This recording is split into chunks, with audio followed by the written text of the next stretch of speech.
Hello, my dear NEET aspirants, 2024 CBSE aspirants. This is your Captain Shreyas speaking, and here we are live.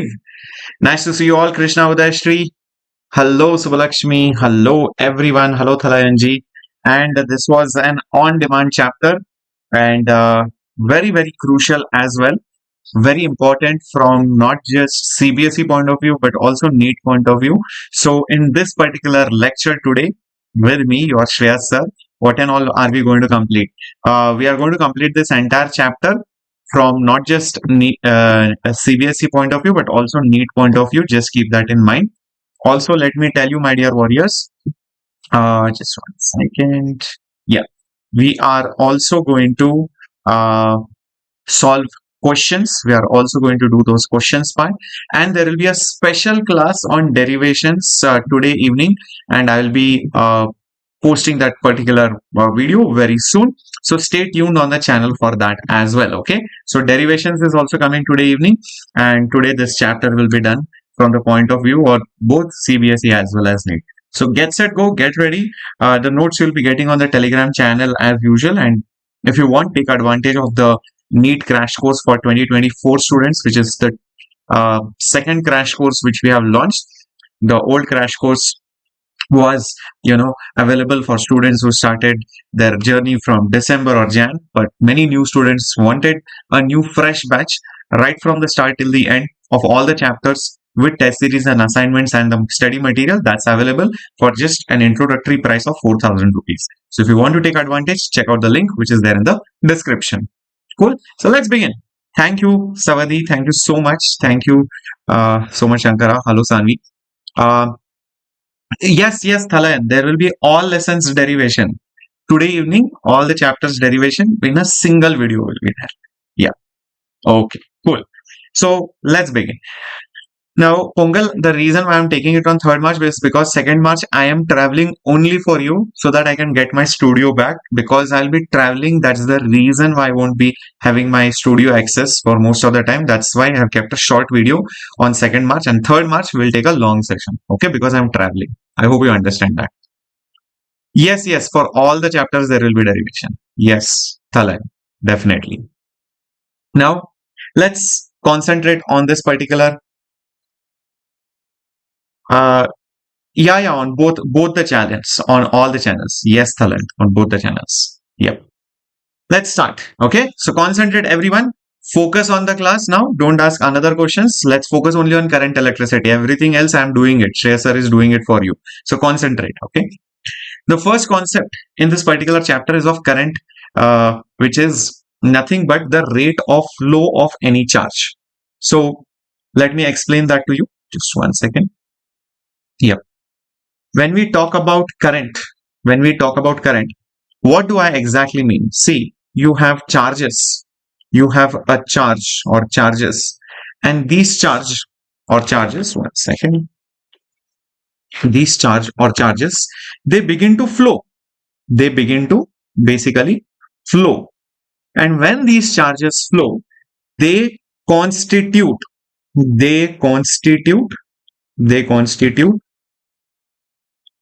current. That is what you called as the current. If there are many charges which are flowing, in a small amount of time, then the current is said to be higher. If more charges flow in a short time, then I would say it is called as higher current. Then I will call it as a more current or higher current. Also remember the sign of the current or the direction of the current. If there is a positive charge which is going this way, it's moving this way, and there is a negative charge which is moving this way. In both the cases, the direction of the current is towards which side? Left side or right side? Harshini, formula session for all the chapters is there on the last day. Don't worry. It's already planned. I just mentioned it in the previous video. Okay. So, all lesson concepts, Shiva, on Sunday. Okay. all lesson concepts on Sunday. So which direction is the current? The current will be flowing towards your right hand side. So the current will be flowing towards your right hand side. That is yes, correct, because positive direction of current is the direction of the flow of positive charge. If positive charge goes to the right, current is also to the right. If negative charge goes to the left, that is as good as saying because negative is going to the left, positivity is going to the right, so current is towards the right. That's how it is. Okay. Yes. Cool. Just 1 second.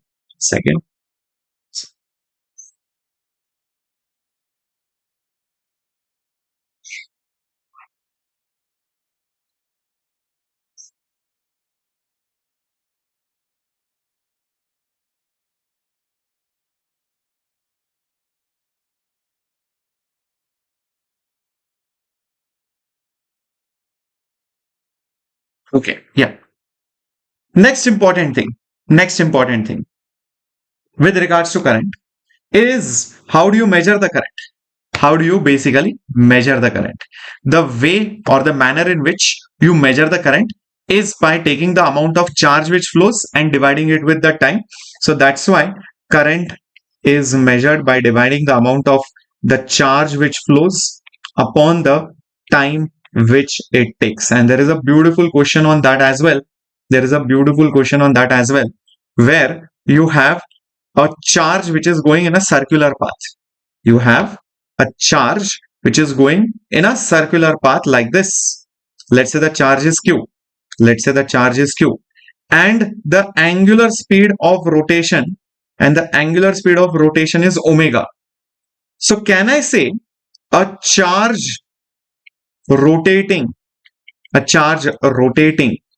is just like a current carrying loop? Can I call it as a current carrying loop, my dear warriors? Think about it. Yes, it is, because what is a current loop? Current loop means a wire which carries current. So in a wire which carries current, charges are circulating. So it's just like that, because this charge is also rotating in that particular circular path. So it is like a circular coil carrying current or a current carrying loop. How much is that current? Yep, that current can be calculated like this. The current is amount of the charge which flows upon the time which it takes to complete that particular path, upon the time which is basically taken. This is the charge which has basically flown in it. The charge flown is Q. The time taken in a circular path is given by a formula 2 pi divided by omega. This was there in circular motion. So that's why I can say current is Q into, take the omega value on the top. So it will become Q omega divided by 2 pi. So that is the amount of the charge. That is the amount of the current which has flown in it. Yes. Ram, yes, we are having the derivation session today in the evening. Don't worry about the timing, everything will be updated. A session has to be made. For now, concentrate on the current session. The formula session will happen on the last day. We are going to have all concepts revision on Sunday. Don't worry. Also, there is problem solving session tomorrow, and then lead paper on Saturday. All these things are there. All the things have been lined up for all of you. Many sessions are there. Only the thing is you have to attend these classes. Okay. SI unit is ampere and it is a scalar quantity. Although current has a direction, even if it has direction. Why? This can be a question. Even if it has direction, why is current a scalar quantity? This can be a question which could be asked either in the NEET or in the CBSE exam. Remember, current does not follow the rules of vector addition. Current doesn't follow the rules of vector addition. It does not follow rules of vector addition. Just like if you do not follow the rules at your house or in your school, you will be thrown out of the school. Same way, current, the mischievous kid, does not follow any rules of vector addition. That's why it was chucked out of vector category and it has been put into scalars. Disobedient student. Yes, correct. Moving on now to the next one. Yeah. So this was current for all of you. And now let's talk about the next concept, which is current density. Now, what is this density? In general, the meaning of the word density is that, how closely packed they are. It is dense means it is closely packed. If it is not dense, that means they are away. So, whenever electrical current goes in any conductor, how the charges are going, how closely the charges are going decides the density of it. Like if I take up two examples right over here, the same three charges in the first case are going very close to each other. So it is more dense or it is highly dense. There is dense current in this. Here it has less density of the current. So basically current density is a term used to define how closely the charges are flowing to each other. So it is defined as the amount of current which is flowing per unit area of the cross section, per unit area of that particular cross section. If you're wondering where that cross section is over here, so this is that cross section in this case, and in this case the cross section is slightly bigger. So you can see the more the cross section area, that means the denominator will increase. And the density will decrease. That's why less density over here. Can you guess the unit of current density? Because there is current on the top and area below. So that is why it will have right over here. So that is why it will have a unit of, what is the unit of current density? It will be nothing but ampere per meter square. Correct. If you ask me, is current density a vector or a scalar quantity? Is the current density a vector or a scalar quantity? The answer to that will be, it is a vector quantity. It is a vector quantity in the direction of current. Very, very important. It is a vector quantity in the direction of the current. So if the current is going towards the right, current density vector is also towards the right. If the current is going towards up, then the current density vector is also in the upward direction. So current density has a magnitude equal to the current which is flowing per unit area. You can see in this beautiful diagram how the charges are flowing inside the conductor. So the current density vector is the current flowing per unit area, and it is a vector quantity in the direction of the current. The symbol of current density is J. The symbol of current density is basically a big fat J. So J is basically I divided by A.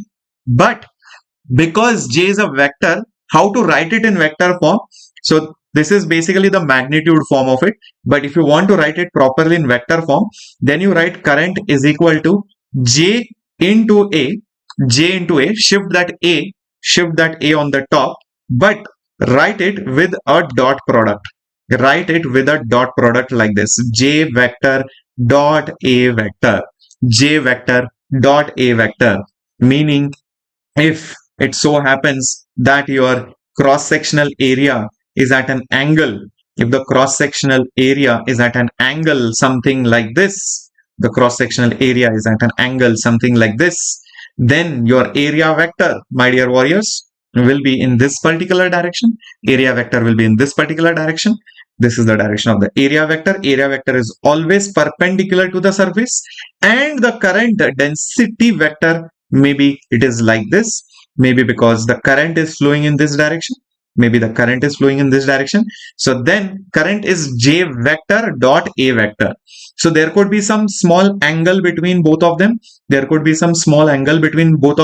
So that is the reason why it will then become as I is equal to, what will it become, my dear warriors? I is equal to J into A dot is there. So that's why cos of theta. J into A into cos of theta. Siva Kumar, I don't know, it might be 2-3 hours class at least. Yeah, we are going to see current electricity right from the basics. right from the basics, right? So that's the reason. Cool. Awesome.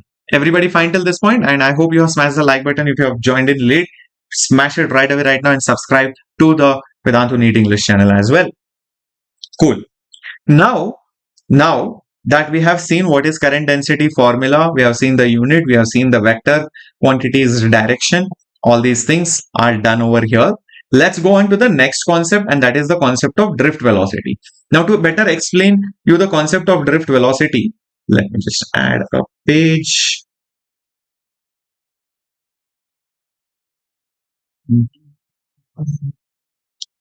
Okay, just 1 second. Why is this so small?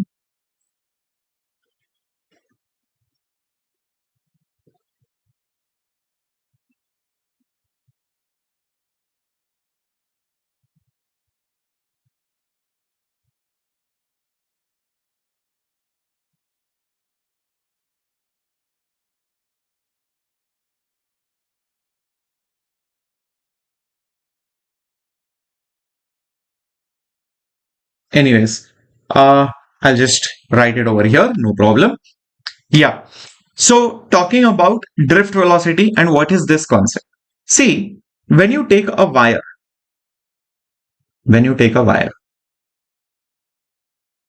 and you connect a battery to it, what exactly happens? Because that will help you understand the concept of drift velocity. Yes, it will help you understand the concept of drift velocity. Candyman, this is for both boards as well as NEET. Yeah, for both. See, when you connect a battery, basically what you are creating is something called as the potential difference. So this side is basically high voltage.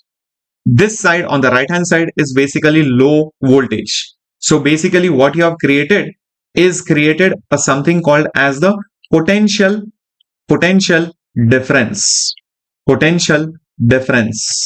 And whenever there is voltage difference or potential difference, what is the first thing that comes to your mind? Electricity, electric field is created. So you will quickly see that there will be electric field which is going to be created like this from high voltage to the lower voltage. So electric field. So this creates electric field. This creates electric field from higher voltage or higher potential to the lower potential. And what does electric field exactly do? Well, there will be positive charges also and negative charges also. Like there is nucleus and there is electrons. Nucleus is positively charged. We all know nucleus is positively charged. So on the nucleus, the force will be towards the right hand side. But at the same time, there will be also these electrons which are negatively charged. And on that, where will the force be? The force will be towards the left hand side, because for negative charges, force is opposite to the field. On the positive charge, the force will be on the same side as that of the field. So because of the force, what will happen? These electrons will begin to move. They will continue to accelerate. But they will also encounter other electrons. They will also collide with other atoms. Because some of the electrons will leave some of the atoms, they might enter the other atom. So all these things happen. So they accelerate, stop, collide, stop, then they change their direction, then they get captured. So the motion is not smooth motion. It is a random motion, colliding motion, lot of capturing, releasing, all these things, changing of directions keep happening. Acceleration, deceleration keeps on happening. So on an average, I would say these electrons begin to move towards your left hand side. So the motion of the electrons is going to be on an average towards your left hand side, but it is not going to be smooth. Motion of the electrons is going to be to the left hand side. What about the positive charges? They can't move. Remember that. Nucleus can't move. These charges, positive charges, can't move. These charges can't move because they are fixed. Nucleus is fixed. Electrons are free. That is the reason why only electrons participate. Like in your annual sports day competition, some students participate, some students don't participate. So it's exactly the same way, my dear warriors. So some things participate, some things will not participate. Who participated? Negative charges. Who didn't participate? Positive charges, because they are fixed. And that's why the electrons begin to move towards the left side. Now, if the electrons go to the left side, which way will the current go? Obviously, current will go towards the positive direction, which is assumed by convention. So negative going left is as good as positiveness going towards the right. So that's the reason why you will see the current goes towards the right. That is why you will see the current flows towards the right hand side. That is why you will see the current flowing towards the right hand side. Is that clear how this goes? Now, please also remember that the motion of the electrons is random. It also encounters collisions. There is acceleration and deceleration. As well. So a lot of things happen. So strictly speaking, this is how the electron could probably be moving. So if this is an electron, maybe it goes here, then collides here, then maybe even goes here, then maybe goes here, then maybe goes here, then maybe goes here, then maybe goes here, then maybe goes here, then maybe goes here, maybe goes here, and maybe then goes here. So who knows? So this is probably the path taken by the electron. Can you see slowly it is going from right side to the left side? Slowly it is going from the right side to the left side. Yes. Preeta, yes, the Super 6 series is continued. And in fact, I would say, Preeta, watch the current electricity part here only, because I won't be taking it again. Because if I'm doing it here, I'm doing it from both point of view. And also remember, problem solving sessions will happen after the board exams. So at least the theory part, you get it cleared, right? Is that okay? Awesome. So this is how the charges are going to move from one side to the other. So I can say that the electrons are slowly drifting. They are drifting.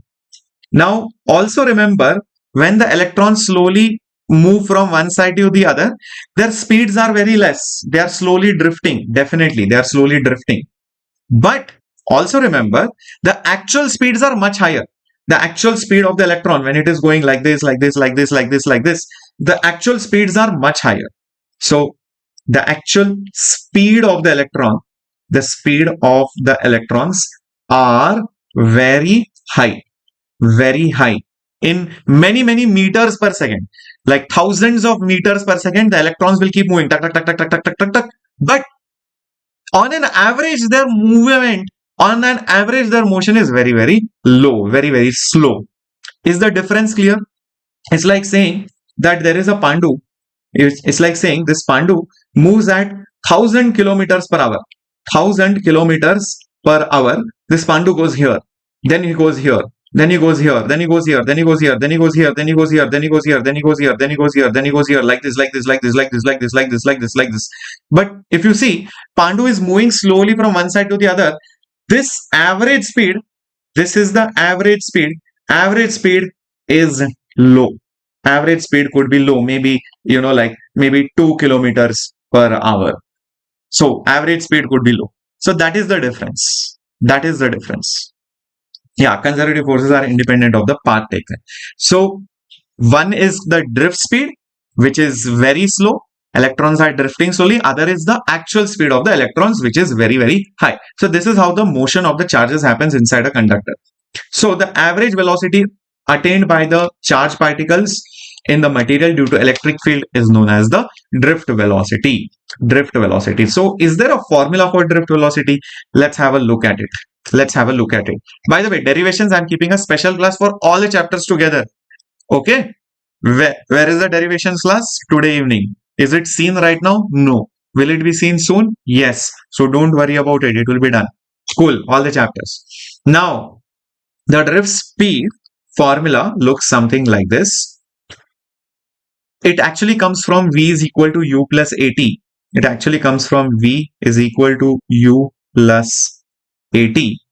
Okay.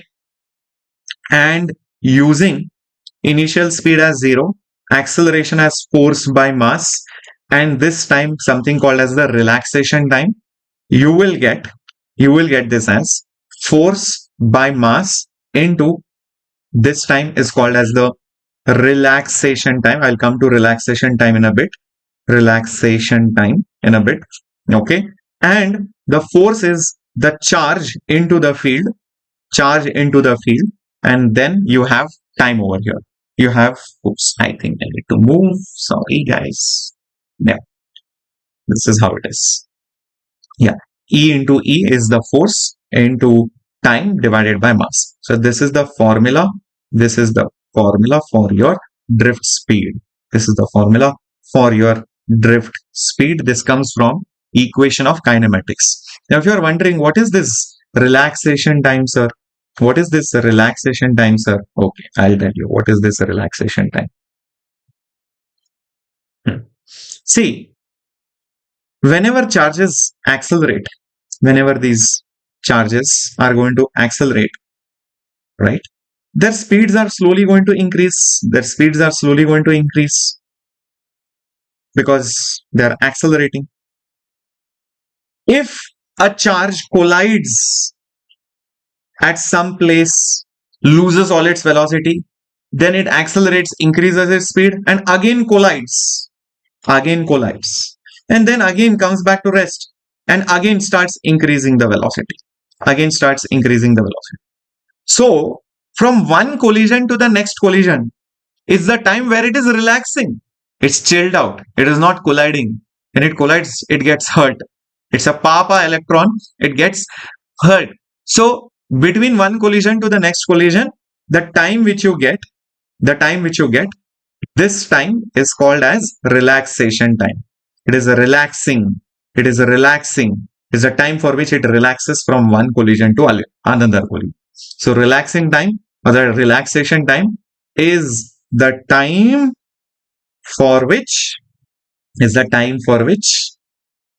the electron relaxes from one collision to other. Right, just right now, from one board paper to the next paper. What is this? Is this relaxation time? No, right? Okay, this is exam time. Some students take it as relaxing time. Exam is there on 4th of March. It's time for relaxing now. No, it is not the time for relaxing. We have to study. It's a study time. So that's what a relaxation time is all about.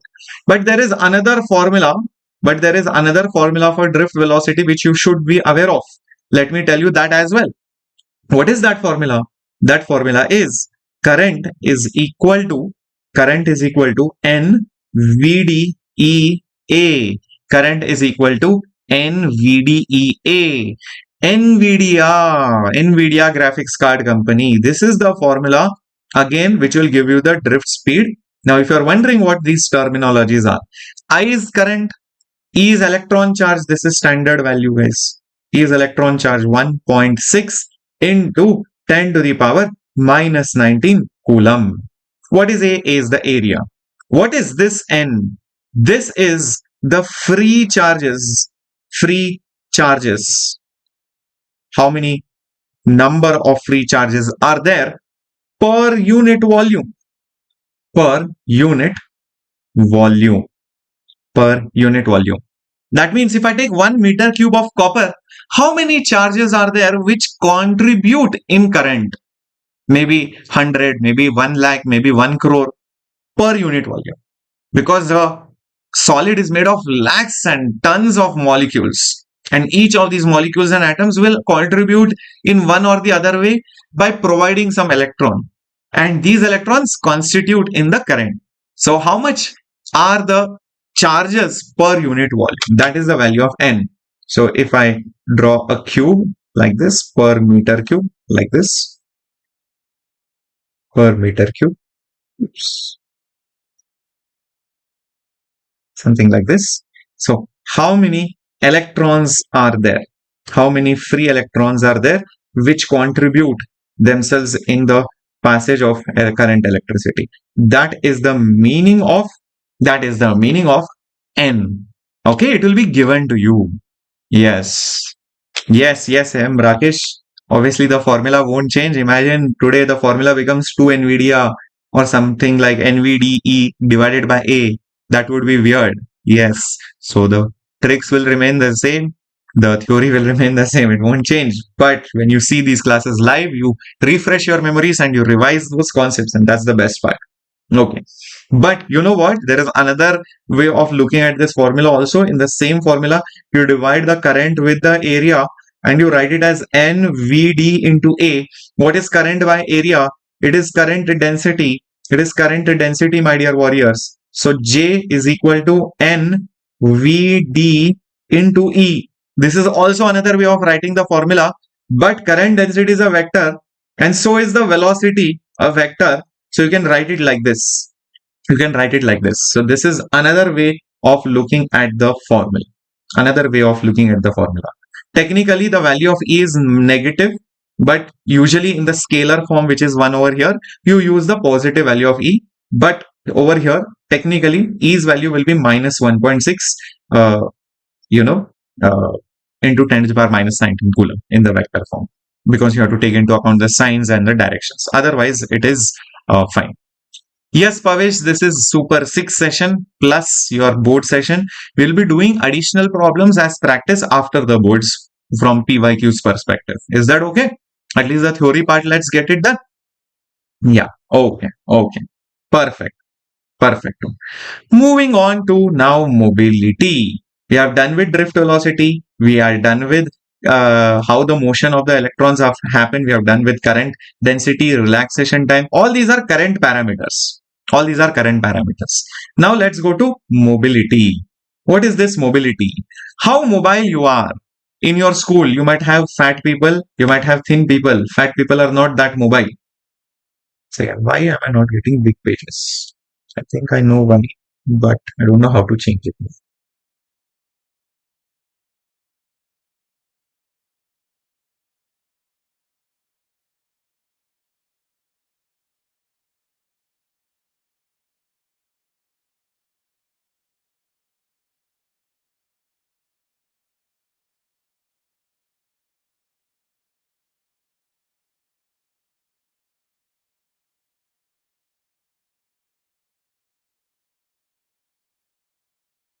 Mhm. 1 second, guys. Let me just.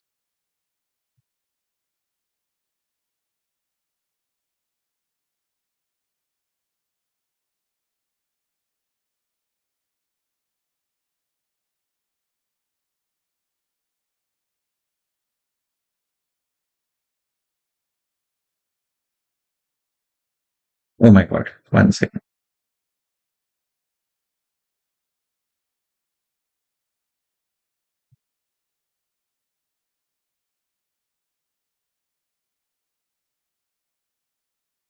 Okay.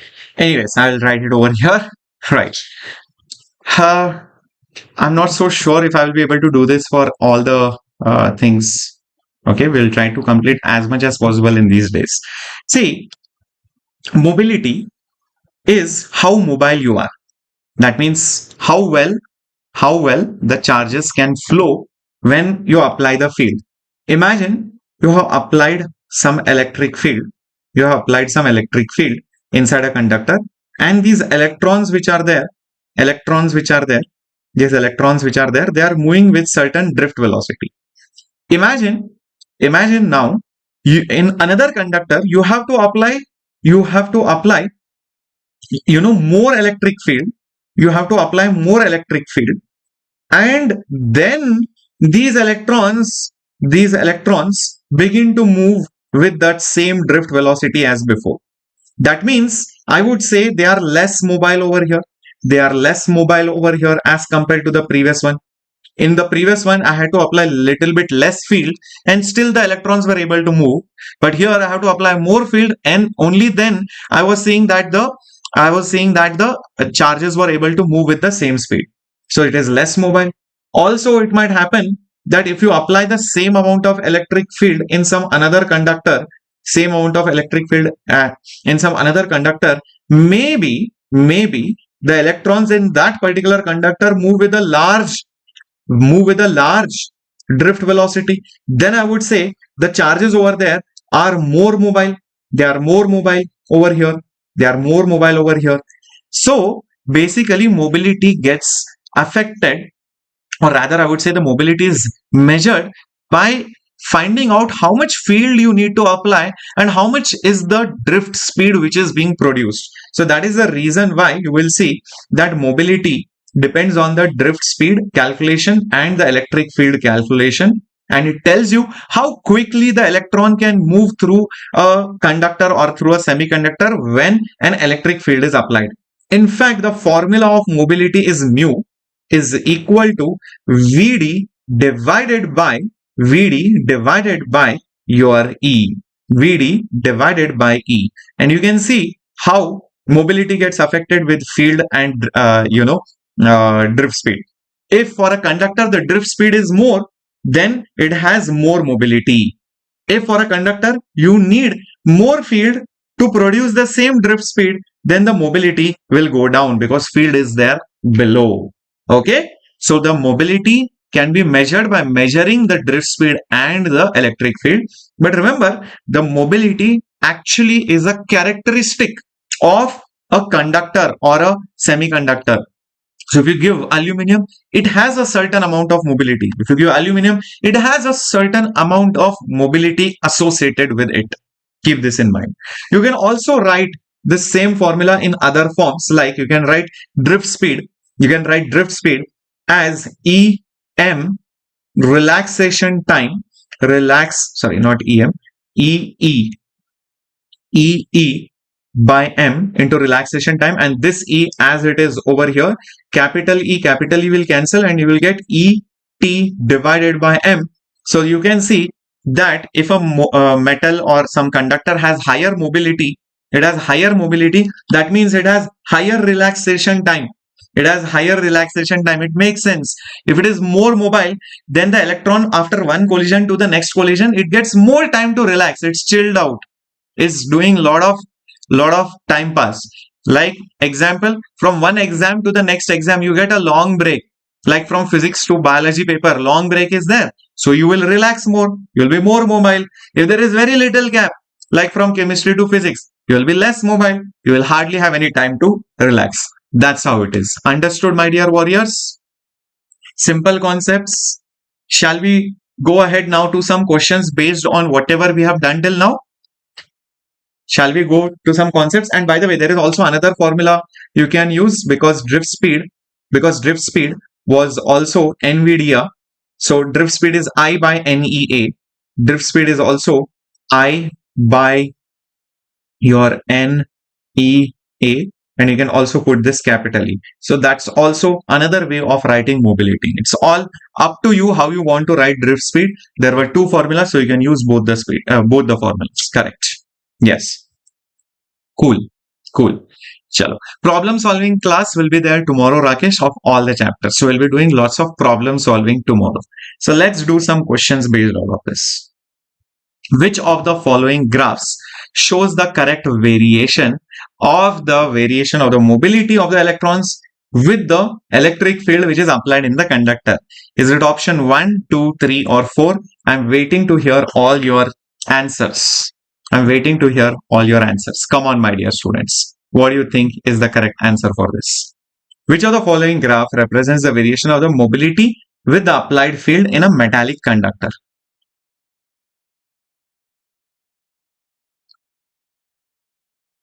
Yes. After the derivations class, I'll be recording one video for all of you for Saturday. That's the thing, because I'll be traveling.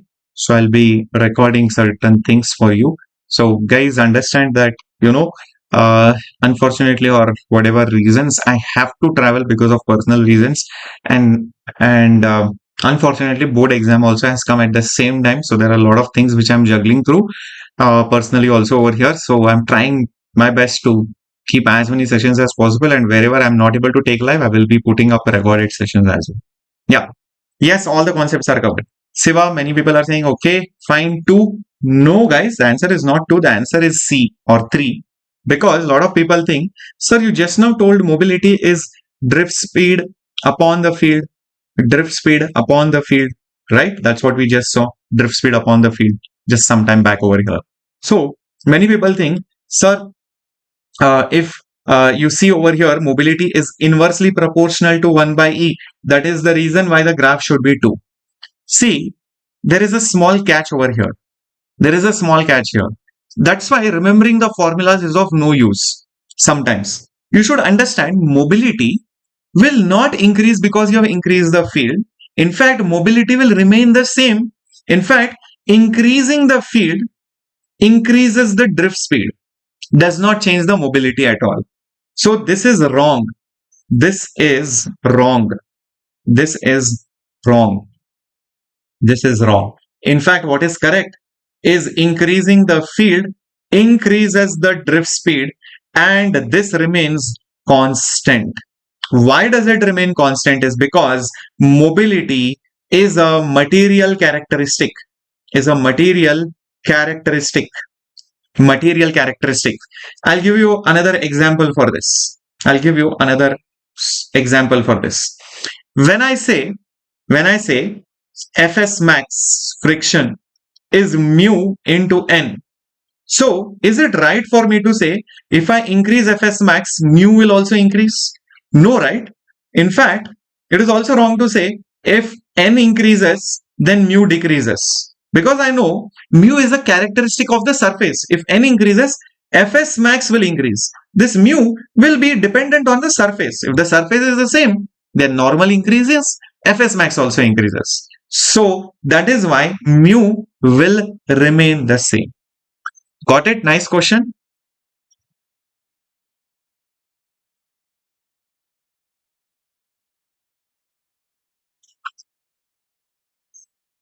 Okay, let's go ahead.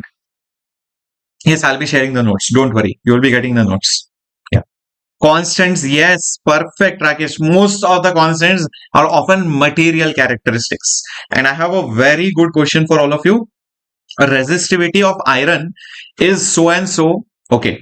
Now, we have not yet done resistivity. I'm so sorry. We'll come back to this question after some time. We'll do this. Drift velocity of free electron in a conductor is V and a current I is flowing in it. If both the radius and the current are doubled, then how much will be the new drift speed? How much will be the new drift speed? Come on, think about it, my dear students. Yes, think about it, my dear warriors. What will be the new drift speed in this particular case? Yeah. First of all, remember there is some formula which relates drift speed, current, radius, etc. And the formula is current is equal to NVDR. And A stands for area. So it is pi r square. So drift speed will be current divided by, check this out, NE r square. So drift speed is proportional to current and it is inversely proportional to the square of the radius. Now think about it. How, if I want to find V2 by V1, what will I do? I will put I2 by I1 over here and I'll put R1 by R2 because it is inversely proportional to the square of the radius. What has been done? Current has been doubled. So I2 by I1 will be 2:1. Radius has been doubled. So R1 by R2 will be 1:2 and this will be whole square. So how much will this come out to be? This will come out to be 2 by 2 square, which is 1 by 2, which is 1 by 2. So V2 will be V1 by 2. Take V1 on the upper side. Take V1 on the upper side. V1 by 2. Earlier drift speed was V, so it will be V by 2. Hence the answer will be option B. Very good. B for biology. B for biology is the answer. Excellent, Srinath, Raghav. Very good, Madhumita, Premji. Yes, yes, Madhumita. Very good. Awesomeness. Let's go to the next question coming up on your screen. This is there in NCERT. Read this question. This is NCERT exercise 3.1. These questions are very important, not just from board but also NEET point of view. Many times the questions have directly come in many competitive exams. So you must know all the exercise questions and the NCERT in-text questions also. Solved examples. Estimate the average speed of an electron in a copper wire of cross section this much, carrying current this much. Assume that each copper atom contributes roughly 1 conduction electron. The density of copper is so and so and the atomic mass is so and so. Compare the drift speed obtained above with the thermal speed, speed of propagation, and so much more. Okay, so all these things are given. Great. So let's try to first of all see which formula we might actually need for solving this particular question. Okay, so guys, think about it. The formula which I think we will need will be I is equal to NVDA. I is equal to NVDEA. Only then I think we can find the drift speed, which is nothing but current by NEA. I think the current value we already know. It is nothing but 1.5 amperes. Number of charge carriers is not yet given to me, so I need to calculate that. E value is a standard value, which is 1.6 into 10 to the power minus 19. And area, is area given somewhere? Yes, the cross-sectional area is this much. It is also given to me. It is just 10 to the power minus 7. Okay. Now the only problem is with N. So how do I find out this N? Okay, let's think about it. Let's think about it. It's given something like density of copper, atomic mass of copper, and each copper atom contributes 1 electron. Okay. Each copper contributes 1 electron, and the density of copper is also given, atomic mass is given.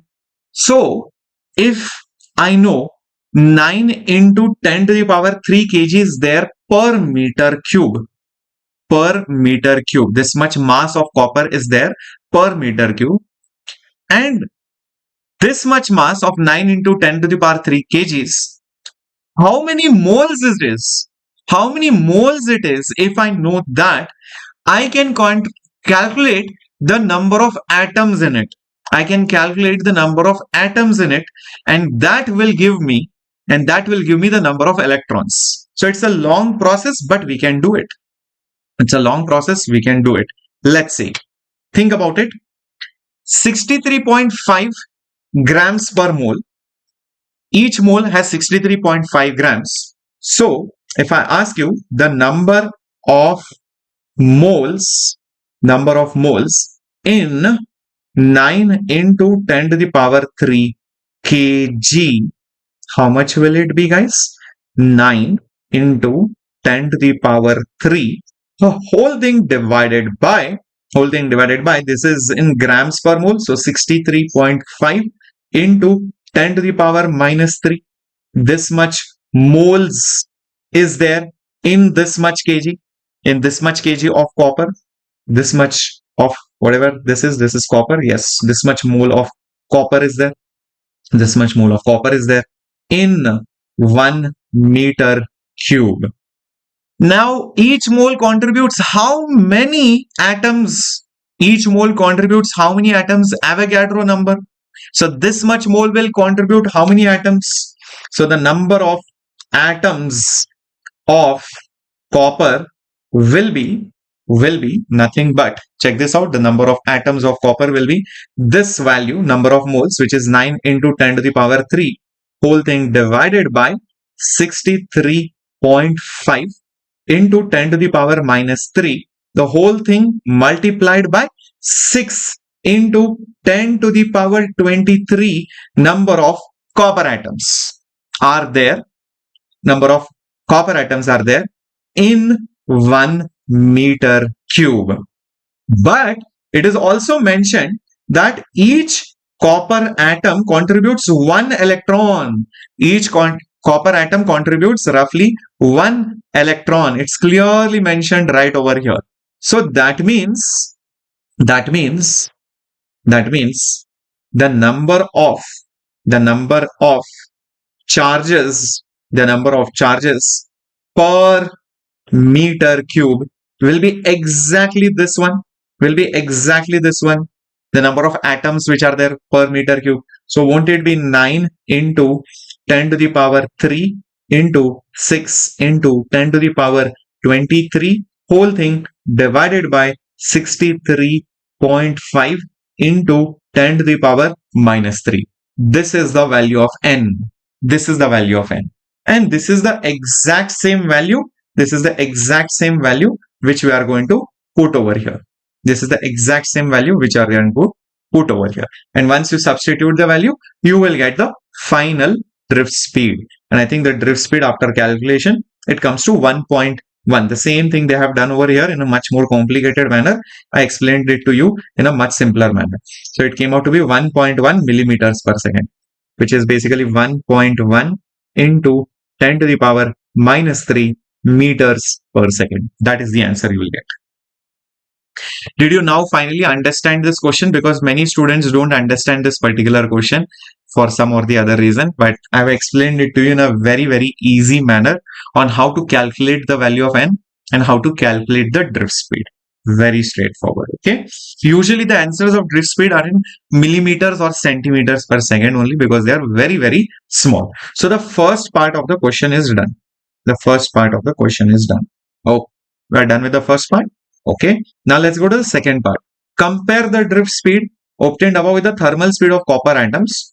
Thermal speed of copper atoms at ordinary temperatures, the speed of propagation of electric field along the conductor, which causes the drift motion. Okay, let's go part by part. What is the thermal speed of copper atoms? Now remember, in 11th standard you had this chapter of KTG, kinetic theory of gases. That's okay, Raghav. Approximate speed 1, even if you got it, perfectly okay. See, atoms of a solid are in a constant state of vibration. KTG, kinetic theory of gases. They continuously move here, there, etc. And their thermal energies are of the order of half kT. Thermal energies are of the order of half kT, if you remember this exactly. So here, if you take a copper atom which is monoatomic, because it has 3 degrees of freedom, so that's why 3 by 2 kT is the rough kinetic energy of the copper atom. That's what they have done in the solution. Many people forget the chapter of KTG. So Cu atoms which are basically monoatomic solid with 3 degrees of freedom has a kinetic energy of approximately 3 into half kT. What is this K? This is your Boltzmann constant, which is 1.3 into 10 to the power minus 23, right? Roughly. Okay. Now, this kinetic energy, can I say, will be roughly half mv square for most of the molecules. These are the approximate energies, average energies. So that will be half mv square. So from this, I will get v square as 3 kT by 2. Shift 2 on the top, shift m below. 2 and 2 cancels. So it will be 3 kT by m. That means the speed will be root of 3 kT by m. K value you know, temperature you know, at ordinary temperatures like 300 Kelvin, 400 Kelvin, mass is also known to you. So substituting all of that, it comes out as this much, 2 into 10 to the power 2. That is basically 200 meters per second. 200 meters per second. Now, this is exactly what I was telling you sometime back. Over here. Come back. Where did it go? See, this Pandu was there. Pandu's speed was actually very high, but average speed was very, very low. Same thing is happening here also, my dear warriors. The speed of the electrons is very high, of the order of speed of the atoms is very high, 200 meters per second, very, very high. But if you see the drift speed, this drift speed is very, very low. So the speed of the actual electron is very high, but the speed with which on an average they move is very, very low. That is what you can actually compare. That is what they have asked also. Compare the drift speed of these electrons which you have obtained before with the speed of propagation of with the thermal speed. with the thermal speed, of the copper atoms. Understood? I hope this is very, very clear. This is what they have mentioned also. So these are the speeds, and these speeds are very, very high as compared to the drift speed. Correct. Now comes the last part of this question, and that last part is, what is the speed of the propagation of electric field along the conductor which causes the drift motion? Let's go to the last part also. Second part. Here, speed of propagation of electric field is asked. Electric field will always go, electric field always travels at one unique speed. And what is that unique speed? It always travels at the speed of light. Always travels at the speed of light. Even magnetic field will travel at the speed of light. Even gravitational field will travel at the speed of light. All the speeds like electric field, magnetic field, gravitational field, this all travels at the speed of light. Correct. They all travel at the speed of light. So that speed is very, very high, 3 into 10 to the power 8 meters per second. So now you have three speeds. One is the speed of light with which the field moves. Second is the speed of the actual electrons and the atoms, which is decently high. But because they are random, the average speed is very, very low, which is called as the drift speed. Dakshini, I'll come to the short circuiting part in a bit. Hold on. That is what they have also mentioned over here. Okay, so the speed of the electric field, electromagnetic wave, is 3 into 10 to the power 8 meters per second. Perfect. Now, this example, which is question number 3.2, exercise 3.2 of your NCERT, is very important because it is a follow-up question of the first question. This question can definitely come in different ways, as give reasons, write in short, or just filling the blank, or those kind of things, or objective kind of questions as well. Imagine in the previous example, whatever data we got, based out of that, the questions asked are as follows. The electron drift speed is estimated to be only few millimeters per second for currents in the range of few amperes. How then is the current established almost at the instant when the circuit is closed? What do you think is the answer for this first part? So for the first part, if you see, if I write it in short, the answer will be something like this. How is, the current established so quickly, almost instantaneously? Reason is the electric field. So the current is established because of the electric field, which travels at very high speed, which is the speed of light, because of which every point on the conductor begins to experience that force, experience that field, and the electrons begin to move. Yeah, the electrons are moving slowly, but you are telling all the electrons together, let's start moving together. Yeah. So that is the reason why it is instantaneous. So the current is established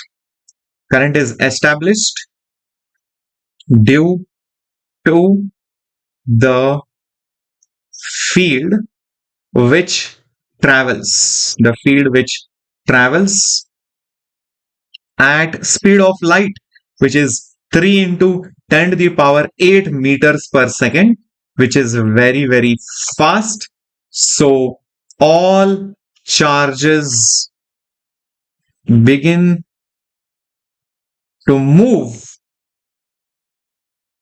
almost instantly, and their average speed, which is basically the drift speed, is very low. So that is okay. They might be moving very slowly, but all of them have started to move. All these charges have started to move almost at the same instant. Okay, I hope this is clear. Can you please say, will the exact motion of electron towards the electric field is due to the relaxation time? I would say, Rakesh, think of it like this. An electron, when it collides with something, it might lose all its energy. it starts back from rest. Now, once it has collided, again it starts to accelerate before the next collision happens, and that depends on the relaxation time. So if it is relaxing for a long time, it will collide also after a long time. It will achieve good speeds also, so more drift speed will be achieved. Again it loses all the energy, again starts from rest. So the acceleration, the motion is happening because of the field. Relaxation time adds up to the drift speed, because if the field is strong, time is also strong, it will move and accelerate for a long time and achieve good speeds. That's how it works. Is that okay? I hope now it is clear. Okay, crystal clear. Okay, what about the second question, the drift? What does it say? Yeah, the drift speed arises due to the electron drift speed arises due to the force by the electrons in the field inside the conductor, but the force should cause acceleration. Why do the electrons acquire steady drift speed? In fact, that's the same thing which I just told you, explained to Rakesh just now. Because the motion is intermittent. The motion is intermittent with collisions. With collisions, loss of energy is there. Loss of energy is there, right? Change of direction is there. Change of direction is there. So because of which there is acceleration and deceleration. So that's the reason why this happens. So you will see that an electron starting from rest will increase its speed and collide and lose all the energy, again start from rest, again increase the speed, and again collide. Or else it would have continuously increased the speed. That is not what happens. So a lot of people think because there is force, it will continuously accelerate, but no, there is collisions, loss of energy, change of direction which happens. So that's the reason why you will see the average speed is constant. Is that clear, everybody, till this point? Okay, so that was your question number B. Now let's go to question number C. What does it say? If the electron drift speed is so small and electron charge is also small, how can we still obtain large amount of current in a conductor? This is also a very interesting question. See, let me just create this.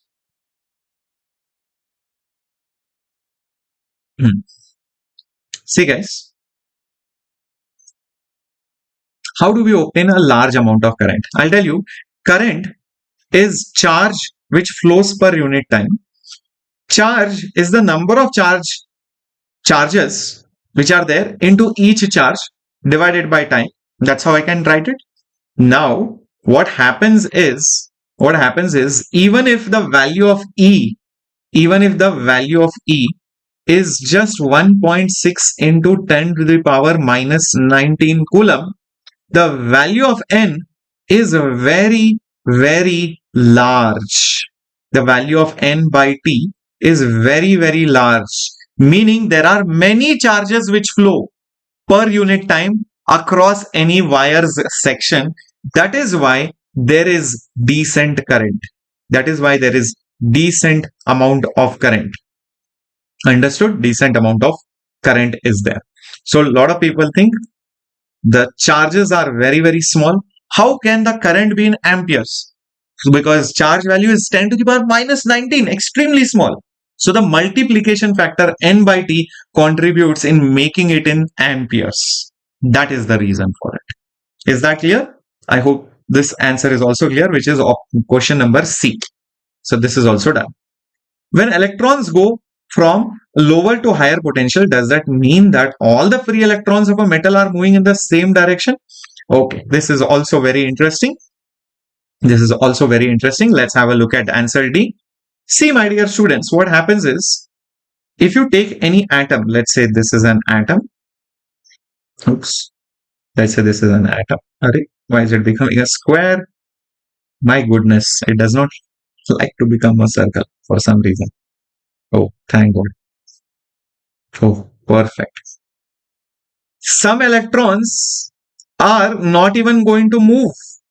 Some electrons in these atoms are not free, like It happens no in your house.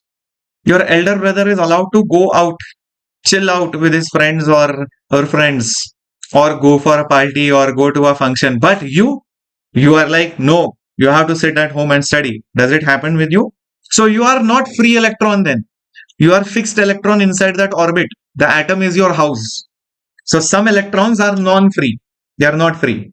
Few electrons are free, and those electrons, few electrons are free. So those electrons get plucked out, and these free electrons, they move in random directions.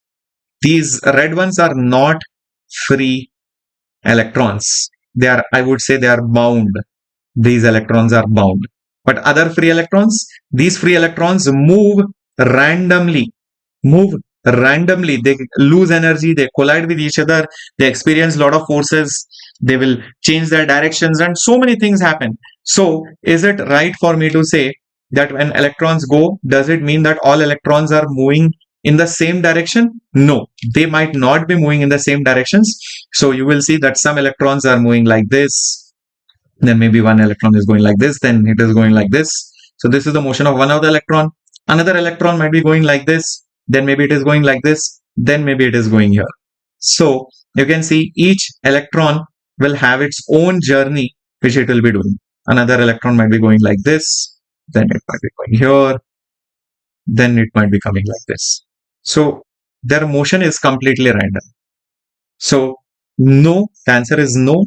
Their directions are different. Their directions may be different. Maybe different. I hope this is very, very clear. Yes, perfect. That is also done. What about E question? What about E question? It says, are the paths of the electron straight lines between successive collisions? Absence of electric field, presence of electric field. The answer is does not matter actually whether electric field is there or not there.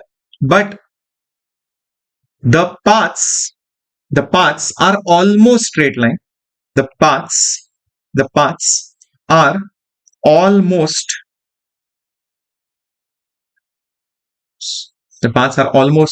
straight line because of very high speeds of the electron, very high speeds of the electrons. So it could be curved little bit. It depends on how slow they are. If it is a very slow moving electron, because of the field, it will go in a curved path like a projectile motion. But if the speed, imagine you throw a ball with 10,000 kilometers per second, then it will almost go straight line. The curviness will almost disappear. Same thing happens in electrons also. The curviness goes off if it is a very fast moving electron. If it is slow, then it will go in a curved path. But most of the electrons are at high speed, so the paths are almost straight lines. That's why we show straight lines in all the things. My diagram became curved in the previous D part. That is not on purpose. That is by mistake. While I was drawing, it took it as curved, but actually it should be straight. So the paths are almost straight line because of very high speeds of the electrons. And electrons, although they repel each other, but they will repel when they come very close. When they come very close, by the time they react to it, they would have collided with each other, and then they would have changed the direction. So that is the reason why they are almost straight lines. And when they realize, oh, you are an electron, I am an electron too, let me push you away, oops, I dashed you, and they will collide. And then they will again not experience any force once they have collided and they are separating from each other. Okay, so that is how it works. Great. So that was your question, which we just solved. Let's go to Ohm's law. Ready for it?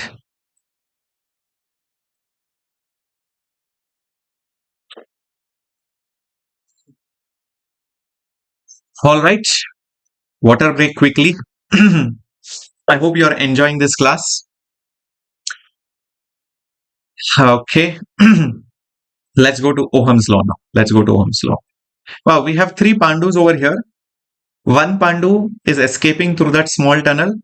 Another Pandu is pushing the Pandu to escape through that small tunnel. Another Pandu is making sure that the tunnel size becomes very, very small. Wow, crazy.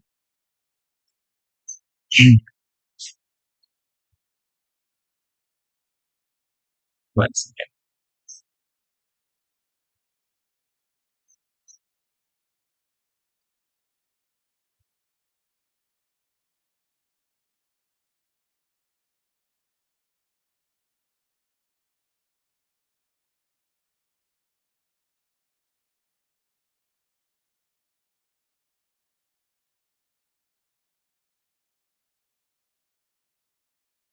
Okay. Yeah. Now, many people also misunderstand the Ohm's law. Let me tell you that. So, a lot of people think, sir, Ohm's law is V is equal to IR, but that is not exactly true. I'll tell you why in a bit.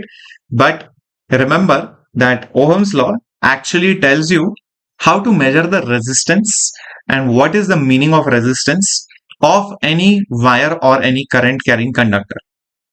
It is found by Ohm that when you apply a voltage across a conductor, meaning you apply some potential difference, then there is current flowing through it.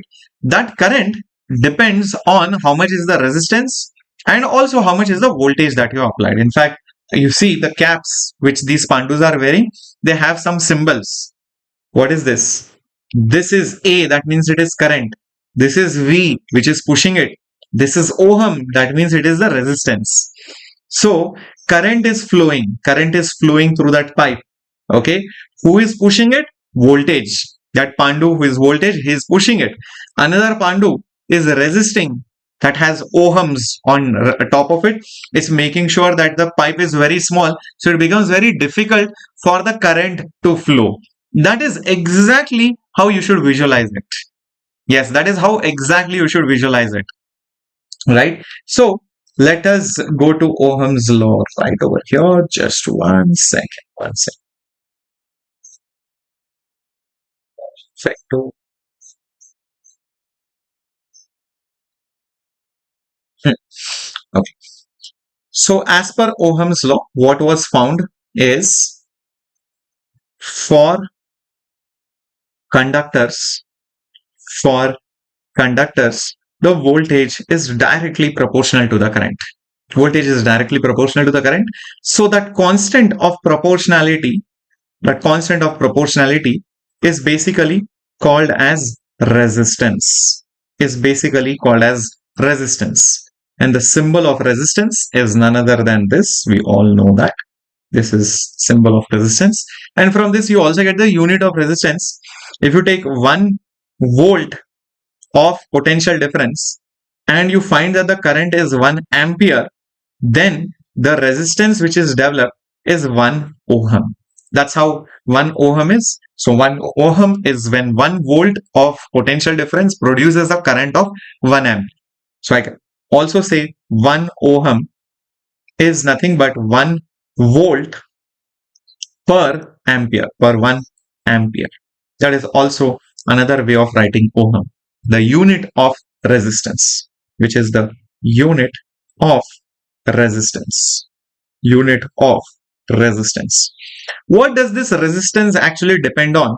So basically, resistance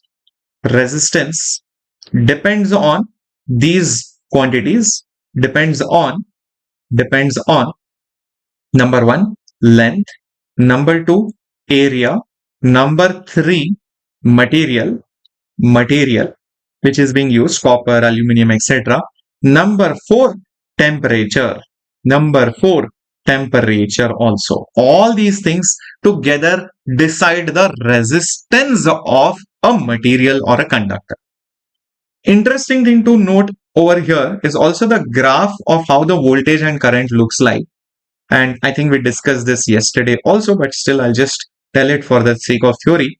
If you see voltage versus current graph, the graph ideally should be a straight line passing through the origin, because when there is no voltage, there will be no current. If you see another conductor, maybe the graph will be a different straight line. This is probably conductor 1. This is, let's say, conductor 1. Maybe this is conductor 2. If you see both these conductors, they have different slopes, but they are straight lines. So if you divide voltage with current, I get basically resistance, and voltage by current is the slope of this graph. slope of the voltage versus the current graph. Slope of the voltage versus the current graph. So, if you see conductor 1 and 2, who has more resistance? Obviously, the one which has more slope. So, the slope of 2 is more than the slope of 1. Hence, therefore, the resistance of the second conductor is more than the resistance of the first conductor. Yeah. Now, realize one more thing, that these graphs are straight lines. These conductors or these devices, they are also called as ohmic devices. Ohmic devices. Ohmic devices, they have straight line graphs. Straight line graphs. They are called as ohmic devices. But you will see that there are certain devices which are non-ohmic devices. Non-ohmic devices. They are basically like examples of semiconductors. They are non-ohmic. Then transistors, non-ohmic. Even capacitors, non-ohmic devices. You will also see many other devices like vacuum tubes. So many such devices are there which are non-ohmic in nature, and you will see that the current flowing in them is not proportional to the voltage. It could be like this, or it could be like this, or it could be some other curve, but it is non-linear. So whenever the curve is non-linear, they are non-linear. When they are non-linear, then they are said to be non-ohmic devices. So you have two kinds of devices, ohmic devices and non-ohmic devices. Is that clear? So voltage is not always proportional to the current. That is one key takeaway of Ohm's law. Only for ohmic devices it is proportional. Otherwise, it is not. Vacuum tubes are basically they were used instead of diodes in 1950s, 1940s, before, like during the World War II era and all of that. So they are tubes with electrodes, electric plates, and some gases filled in between them, and they behave in a very peculiar way when you pass electricity. Those are vacuum tubes. Okay, that's all. Okay, so we have done with Ohm's law. What is the resistance? What is the symbol? What is the unit? Everything done. Limitations of Ohm's law also, I just told you. It's basically the non-ohmic devices like semiconductors, etc. You cannot say voltage is proportional to the current. Now let's talk about resistivity and all of these things. Okay, let's come to that. Hold on. Let me create a duplicate. Let me slide over here.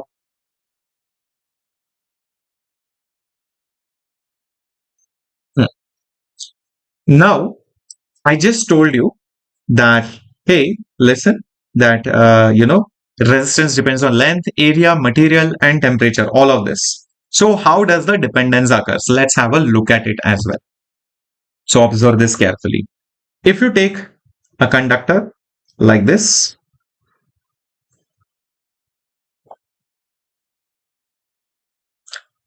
versus a longer conductor like this,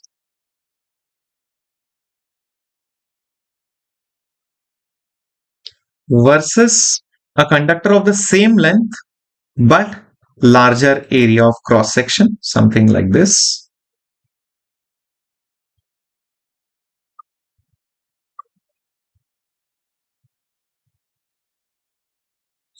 So this conductor has some area A and some length L, and it has basically some resistance R. Here in the second diagram, I have kept the same area. But length is more for this particular conductor. Then resistance is higher. In fact, it is found out to be proportional to the length. In the last case, the length is the same, but area is more. The area of cross section is more. it is again found that the resistance is proportional to the area. So we combined all these results. Yeah, like people standing in a line, because if the wire length is more, then you have to encounter more atoms and you will feel more resisted by a long queue, correct? And if area is more, that means the same people are now spread across different places, so now you can find in more gaps to find your way through that larger area. So there are more opportunities for the electrons to move through that same length. That is why the resistance decreases. So you find that the resistance is directly proportional to L by A. That constant of proportionality is called resistivity. That constant of proportionality is called as resistivity. So this rho is called as resistivity. This is called as resistivity of the material. Of the material. So now we can see resistance depends on length, area, and material. All the three things which I just told you some time back right over here.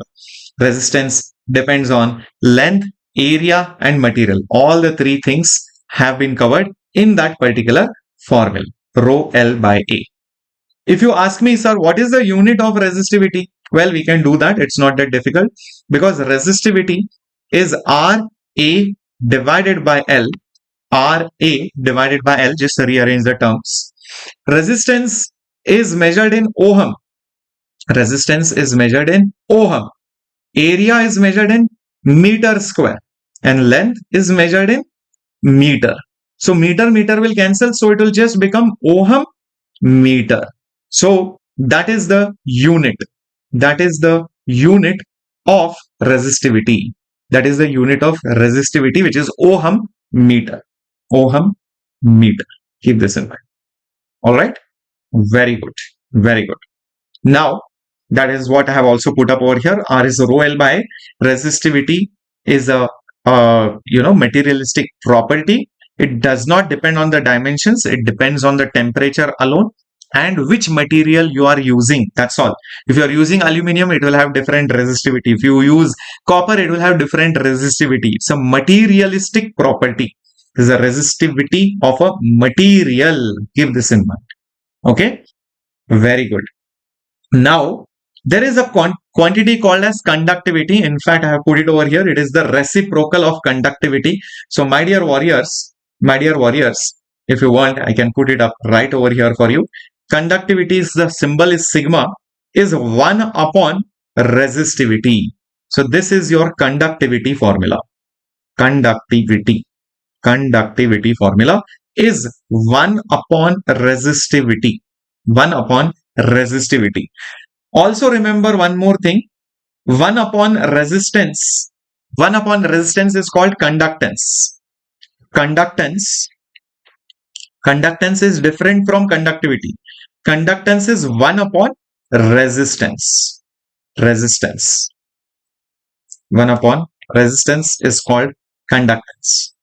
Two different things. Conductivity, resistivity. Conductance, resistance. So conductance is 1 upon resistance. Conductivity is 1 upon resistivity. What is conductivity or conductance? It's a reciprocal, meaning if something is going to resist more, that means it is going to conduct less. If something is going to resist less, that means it is going to conduct more. That's all that conductivity or conductance means. As simple as that. Okay, so that is what has been mentioned over here. Same things I have put it up in printed slides as well. High resistance, low resistance. Now let's come to the temperature dependence as well. What is the temperature dependence as well? Very, very important and very, very crucial, guys. This is. So let me just put up a slide for all of you.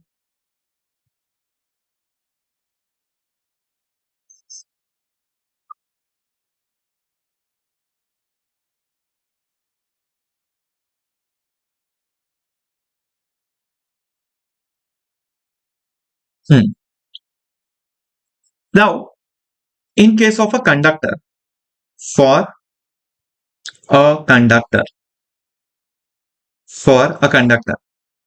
if temperature increases, you guys only think and tell me, what will happen to the motion of the electrons? If you remember, we just solved a problem where, the motion of the charges and the electrons and these atoms depends on the thermal energy, 3 by 2 kT. If temperature increases, thermal energy increases, speed increases. Correct? So, the thermal energy will increase.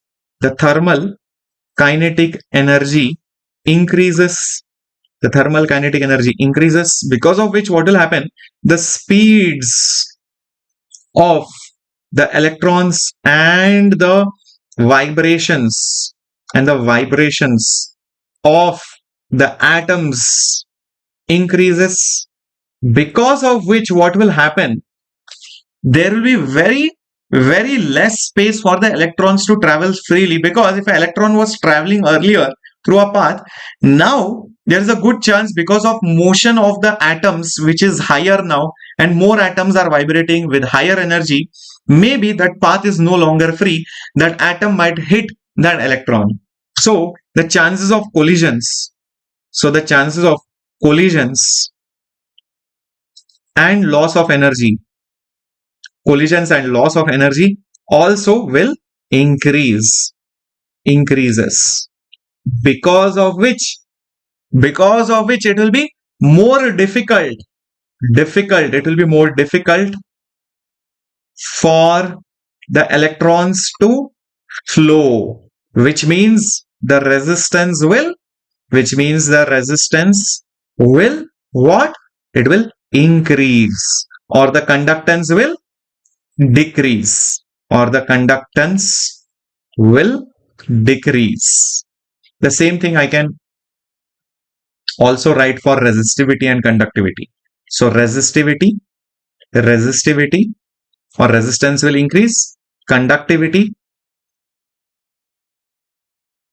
or conductance will decrease. That is what I can say. This is for a conductor.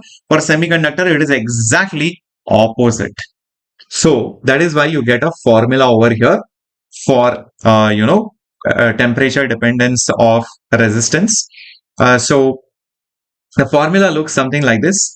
Rho, which is resistivity, at any temperature is rho naught into 1 plus alpha delta T.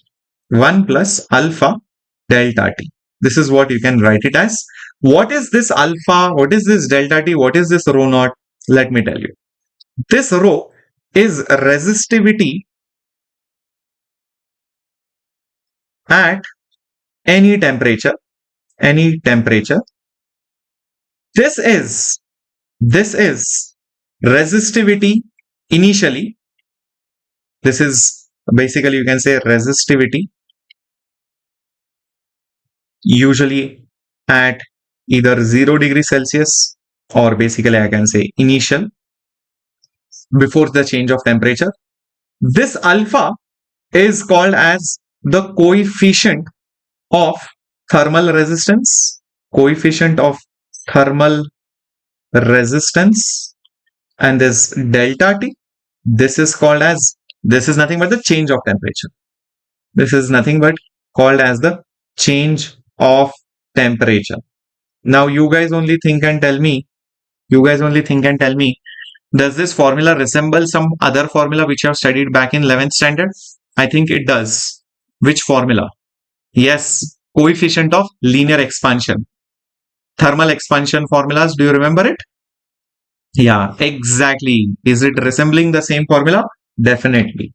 So that is how this formula looks like. And it is very easy to remember it. Let me just block it. So you will see, for conductors, this alpha decides how much the temperature will affect the resistance. If alpha is higher, it will change the resistance by a large amount. So alpha is positive, and it decides the sensitivity. It decides the sensitivity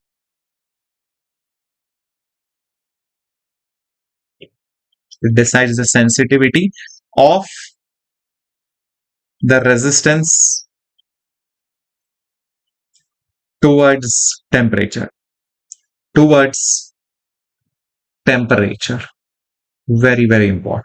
It decides the sensitivity of the resistance towards the temperature. If it is more, it is more sensitive. It is less, it is less sensitive. Correct. Great. Let's move on. Let's move on.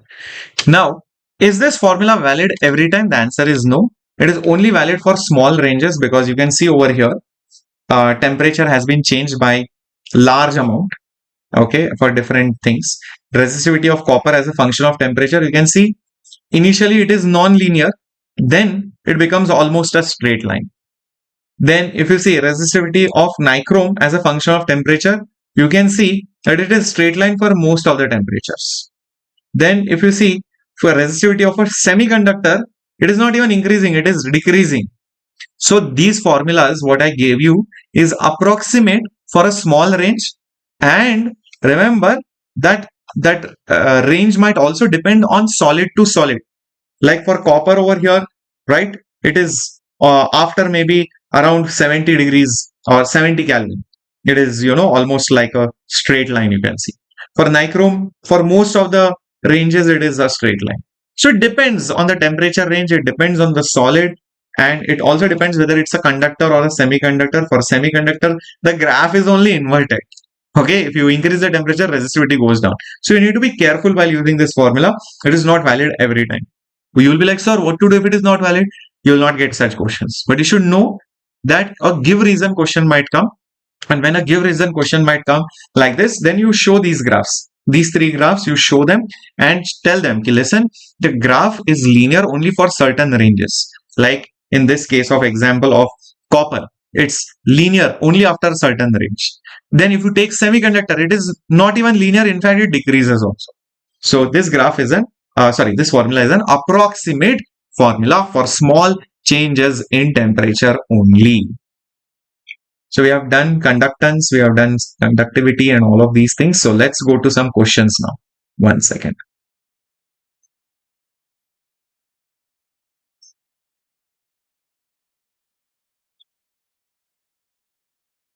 One second.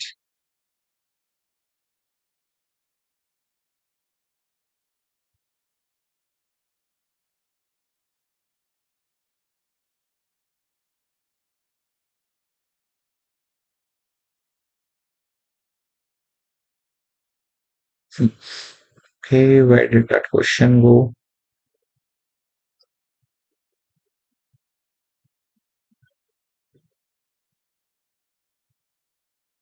Okay, here is the question, guys. Here is the question. I hope you are able to see this. Yes, solve this question.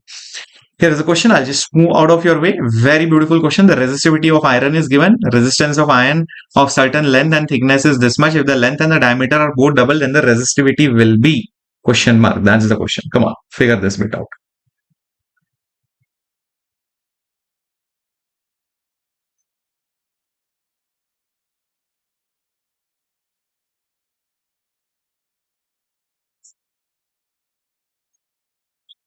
Come on, my dear students. Let's do this question. The resistivity of iron is given. And they are asking you what will happen if you change the length and the area to the resistivity.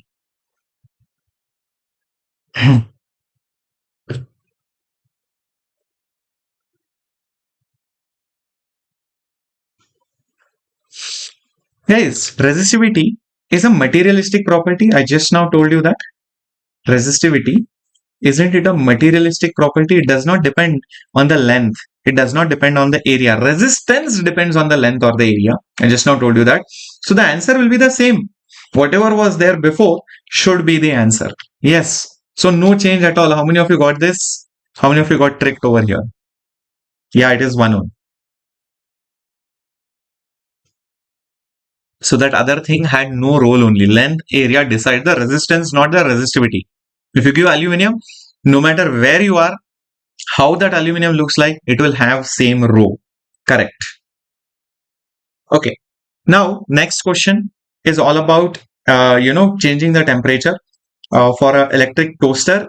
So if you have used an oven or a toaster or a rod, so you would have seen that, it produces heat, lot of heat.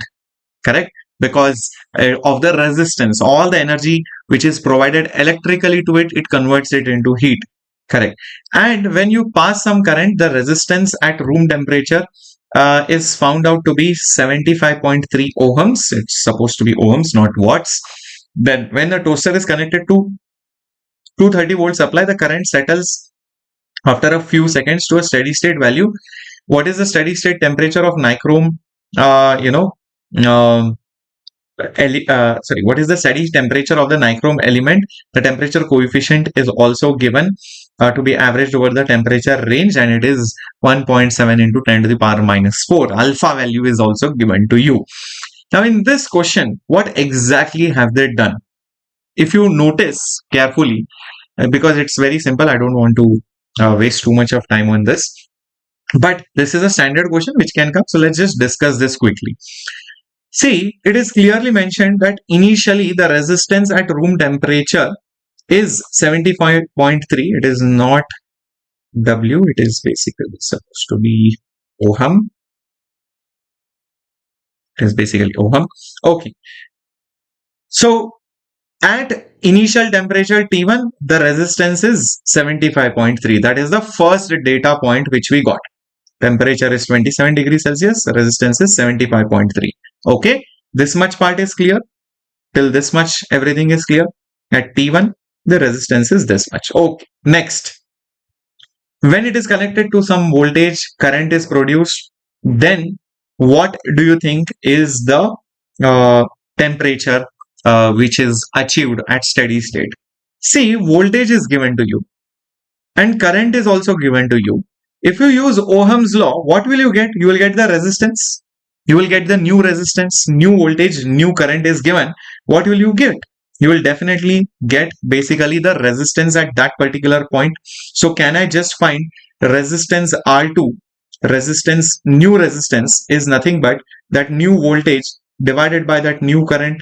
New voltage is 230 volts. What is that new current, which is 2.68 amperes? So that many ohms is basically R2. I got R2 from that, but I just do not know what is that temperature. In fact, that is the question. What is the steady state? What is the steady state temperature of that nichrome element? If you see, this is exactly the question, which is find the value of T2. For this, we have been given the value of alpha. So whatever is there over here, this exactly is nothing but alpha. This exactly is nothing but alpha. So now we know T1, we know R1, we know R2, we don't know T2, we don't know T2, we don't know T2, and we know alpha. So just have to use our equation. Final resistance is initial resistance 1 plus alpha delta T. 1 plus alpha delta T.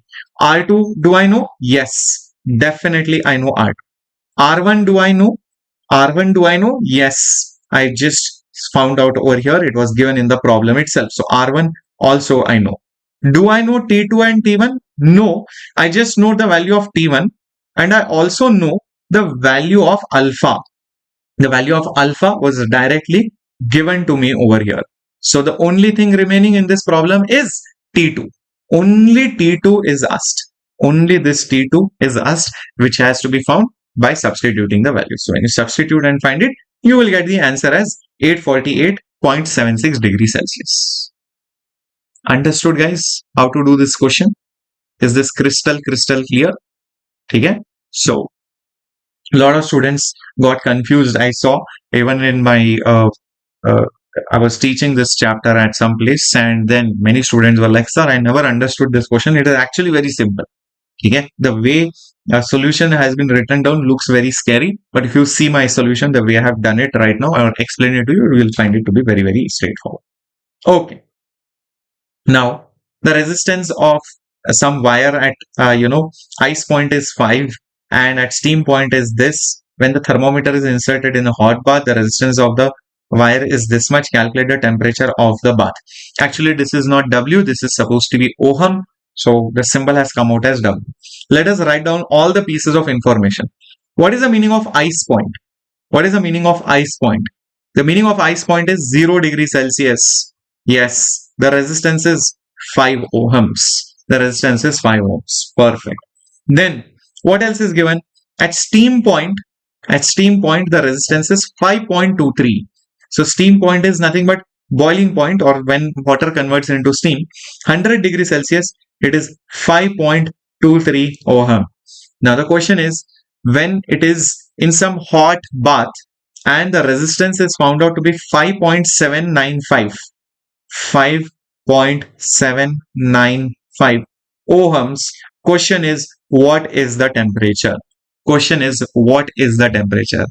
Guys, it's the same formula which you have to use. It's the same formula which you have to use. R is R1 plus 1 plus alpha delta T. But you have to use it 2 times. You just have to use 2 times because alpha is not given to you. So if you see the solution also, that's exactly what they have done. So I'll tell you what you should do in this particular problem. In general, the resistance at any temperature is R naught into 1 plus alpha delta T. Great. Divide this by R naught. So it will become R by R naught is 1 plus alpha T2 minus T1. Delta T means final minus initial temperature. Next thing, what I will do is I'll write 1 minus R by R naught is alpha into T2 minus T1. Very good. Take T2 minus T1 below. So alpha will be, so therefore alpha will be 1 by T2 minus T1. And when you take LCM, it will be R naught minus R, R naught minus R by your R naught. That's it. So this becomes your alpha for any situation. I just rearranged it. Now you just have to substitute it. You just have to substitute it for this case and this case separately, and you will get the answer. So from 0 to 100, from 0 to 100, how will it look like? Observe carefully. From 0 to 100, right? It will look something like this. Alpha 1 in this first case will be equal to alpha 2 because it's a thermal property. It cannot change. So alpha 1 in the first case will be 1 by T2 minus T1. T2 minus T1, from here to here, the change in the temperature is 100 minus 0. R naught minus R. R naught minus R. Old minus new resistance. That's all you have to do. So it will be 5.23 minus 5 divided by, actually it should be 5 minus, yeah, 5 minus 5.23 whole thing divided by R naught. R naught is basically 5. This is the first part. This is the first part. Now for the second part, from 0 to T degree Celsius, from 0 to T degree Celsius, it will be T2 is final temperature. T2 is final temperature. Initial temperature is always 0. So put 0 over here. R naught minus R. R naught is 5 minus R, which is 5.795. 5.795 upon R naught, which is basically 5. In this entire equation, what is the unknown? In this entire equation, what is the unknown? The only unknown is T. So solving this, you will get the value of temperature. Solving this, you will get the value of temperature, comes out as 345.65. 345.65 degree centigrade. So after solving this, you will get it. Understood? Understood? I missed a minus sign.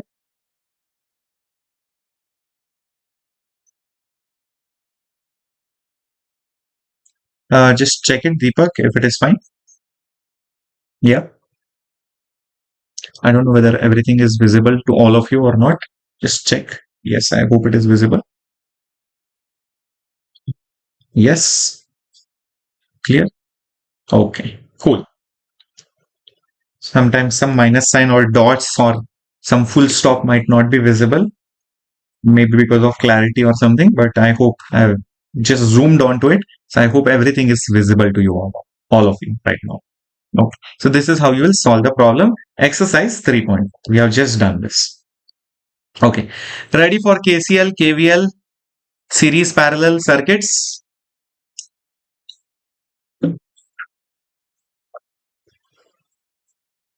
Let's do this. Let's do this.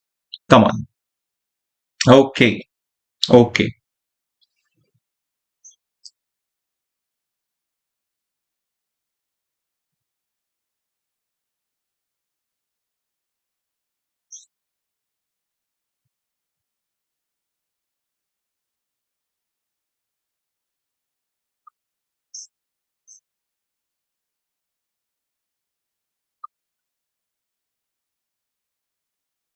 Okay. Cool. So I'm also not used to sitting and teaching. I love standing and teaching, but thanks to the place I am in right now, conducting a lecture only is a blessing, or I would say luxury. So otherwise, I would have definitely stood up and taken it on the big board. But I think this is also fine only. I mean, I find it very easy right now also to even scroll up and scroll down. I think it is good. I don't know. What is your say on this? It's not bad. It is not average also. I think it is good. Maybe not the best. I don't know. You should tell me. Yeah. Will there be a break? No, there will be no break. How is that 1 minus R by R naught, sir? Shouldn't it be? Oh, ho, ho, ho. That one. Oh, ho, ho. Okay, okay, okay, okay, okay, okay. Yeah, my bad. Thank you so much for pointing it out. But irrespective of that, the answer will be the same. So it should be R by R naught minus 1. Sorry. And then it will be R minus R. And then it will be R minus R naught here. So therefore, here also I'll have to change. Thank you for pointing it out. It will be 5.23 minus 5. And here also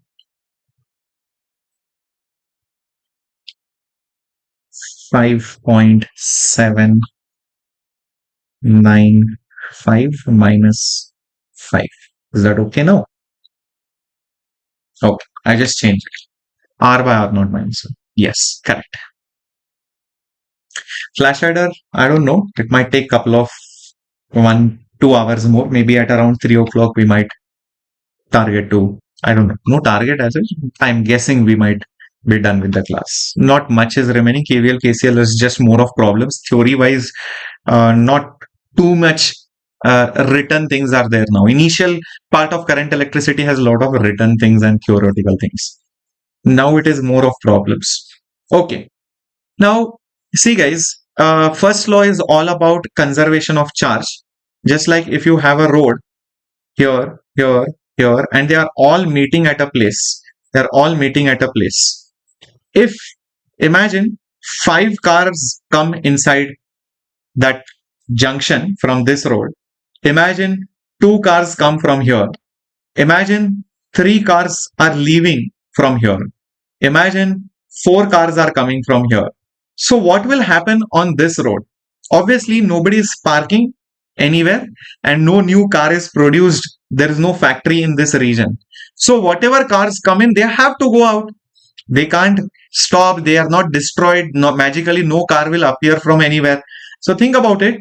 Here, the number of cars which are going in are 5 plus 2 plus 4. How much will it be?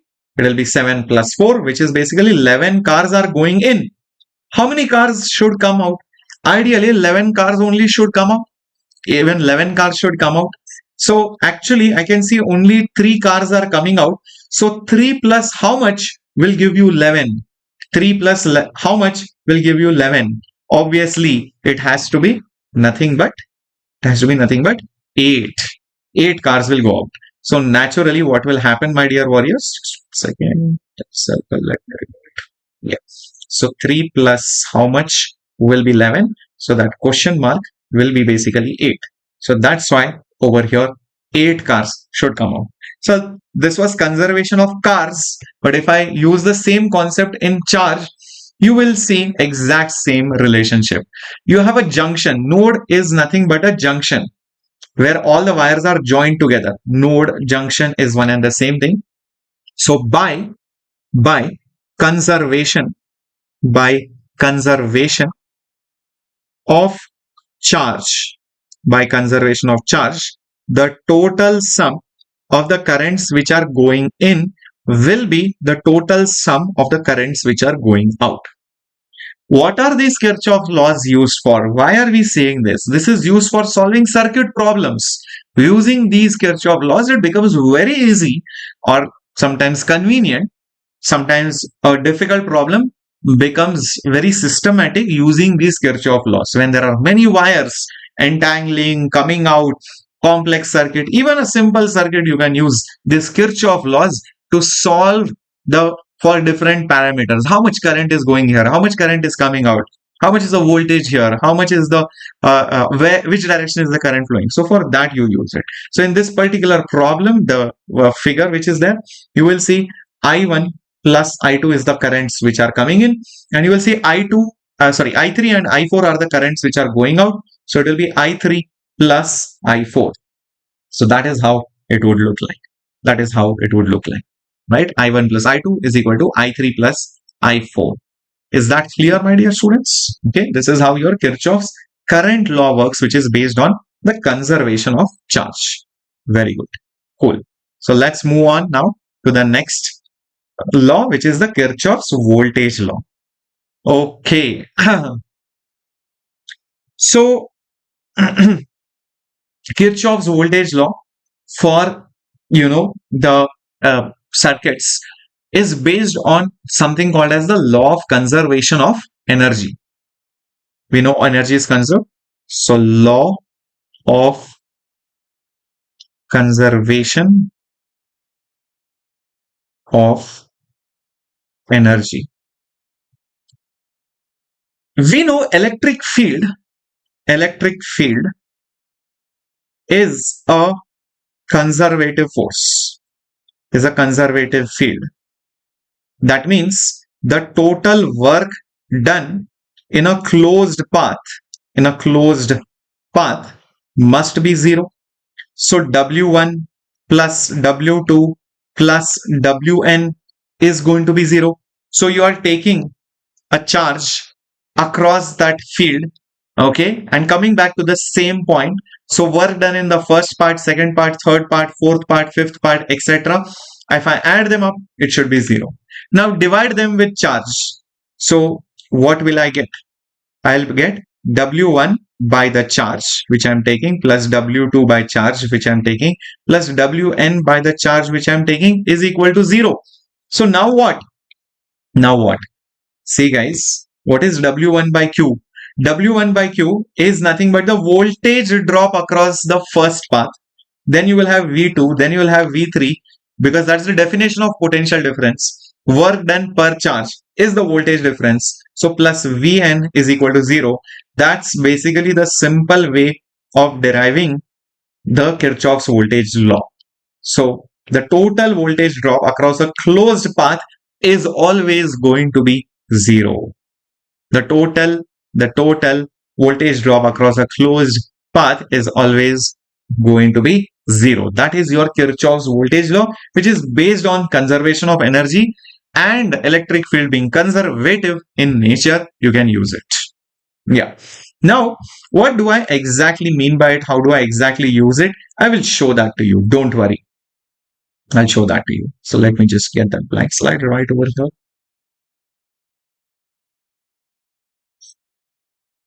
I'll explain this to you in detail. Okay.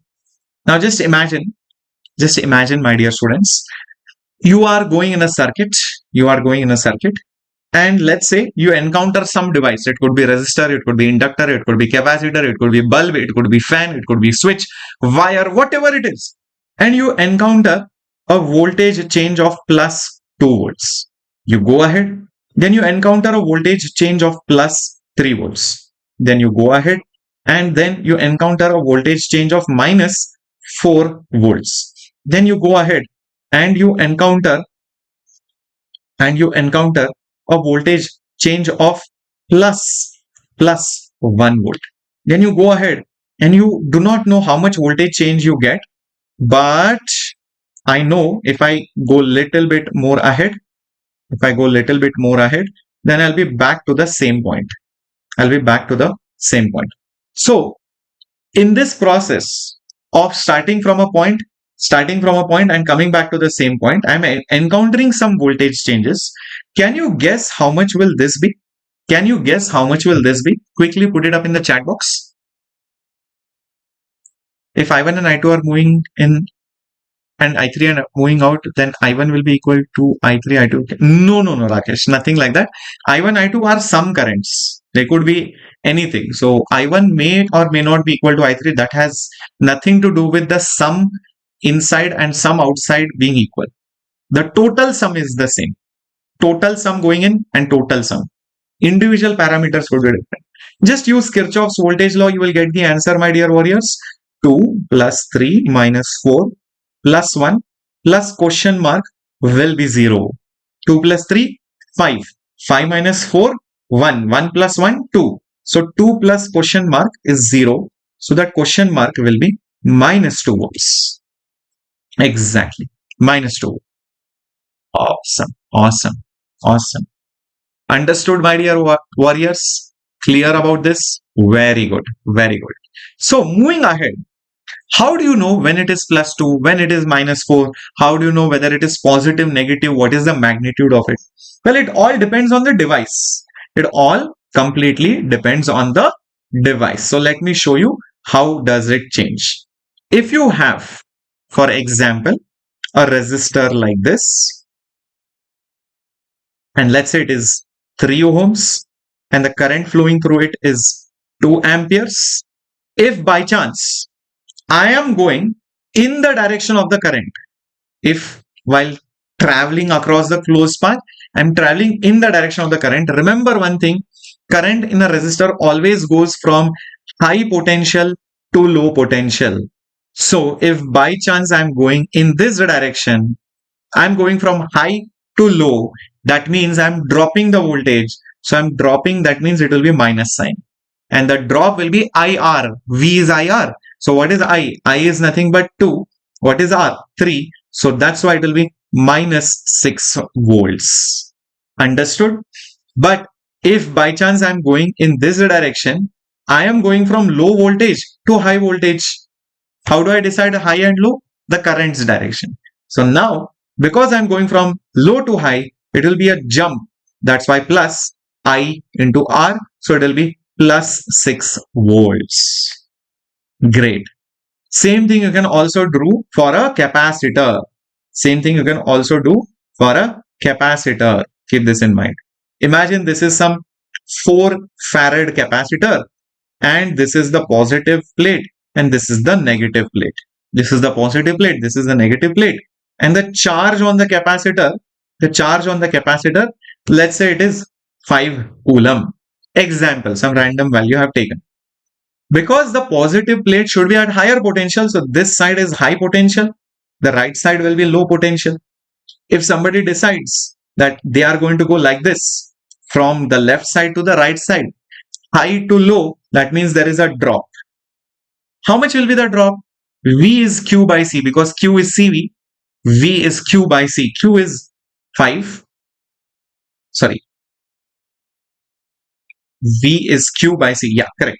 5 by C. Capacitance is 4. So minus 5 by 4, that means minus 1.25 volts. But at the same time, if somebody is going here from low to high voltage, obviously it will be plus because you are jumping, and plus Q by C. So plus 5 by 4, which is plus 1.25 volts. So the formula for voltage drop for a resistance magnitude wise will be nothing but IR. Now whether to use plus IR or minus IR, that depends on the direction. Similarly over here for capacitance, delta V will be Q by C, plus or minus depends on the direction. That's all. Understood? Potential drop depends on the device. The sign depends on the path which you are taking and the direction of the current and all of that. One last device which you should know is the battery. If let's say for example, you are taking a battery like this, doesn't matter how the current is going. Let's say the EMF of this cell is 7 volts. 7 volts. Then what you will do is, imagine you are going, okay, obviously the bigger line is the higher voltage. That means this is high potential. The smaller line is the low voltage. So if you go from this side to this side, it will be minus 7 volts. Whereas if you go from this side to this side, then it will be plus 7 volts. Got it? It's that simple. Let me give you an example also of some random circuit which I will just draw right now for all of you.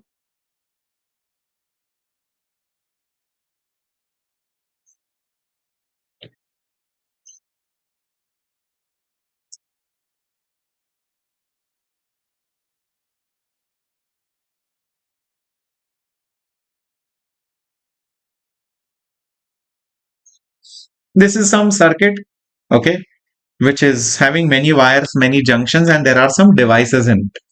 Okay, let's say there is a resistor here. Let's say there is a capacitor here. Let's say I can draw even more devices. Let's say there is a battery here. Let's say there is a resistor here. Then let's say there is capacitor here. Let's say there is a battery here again.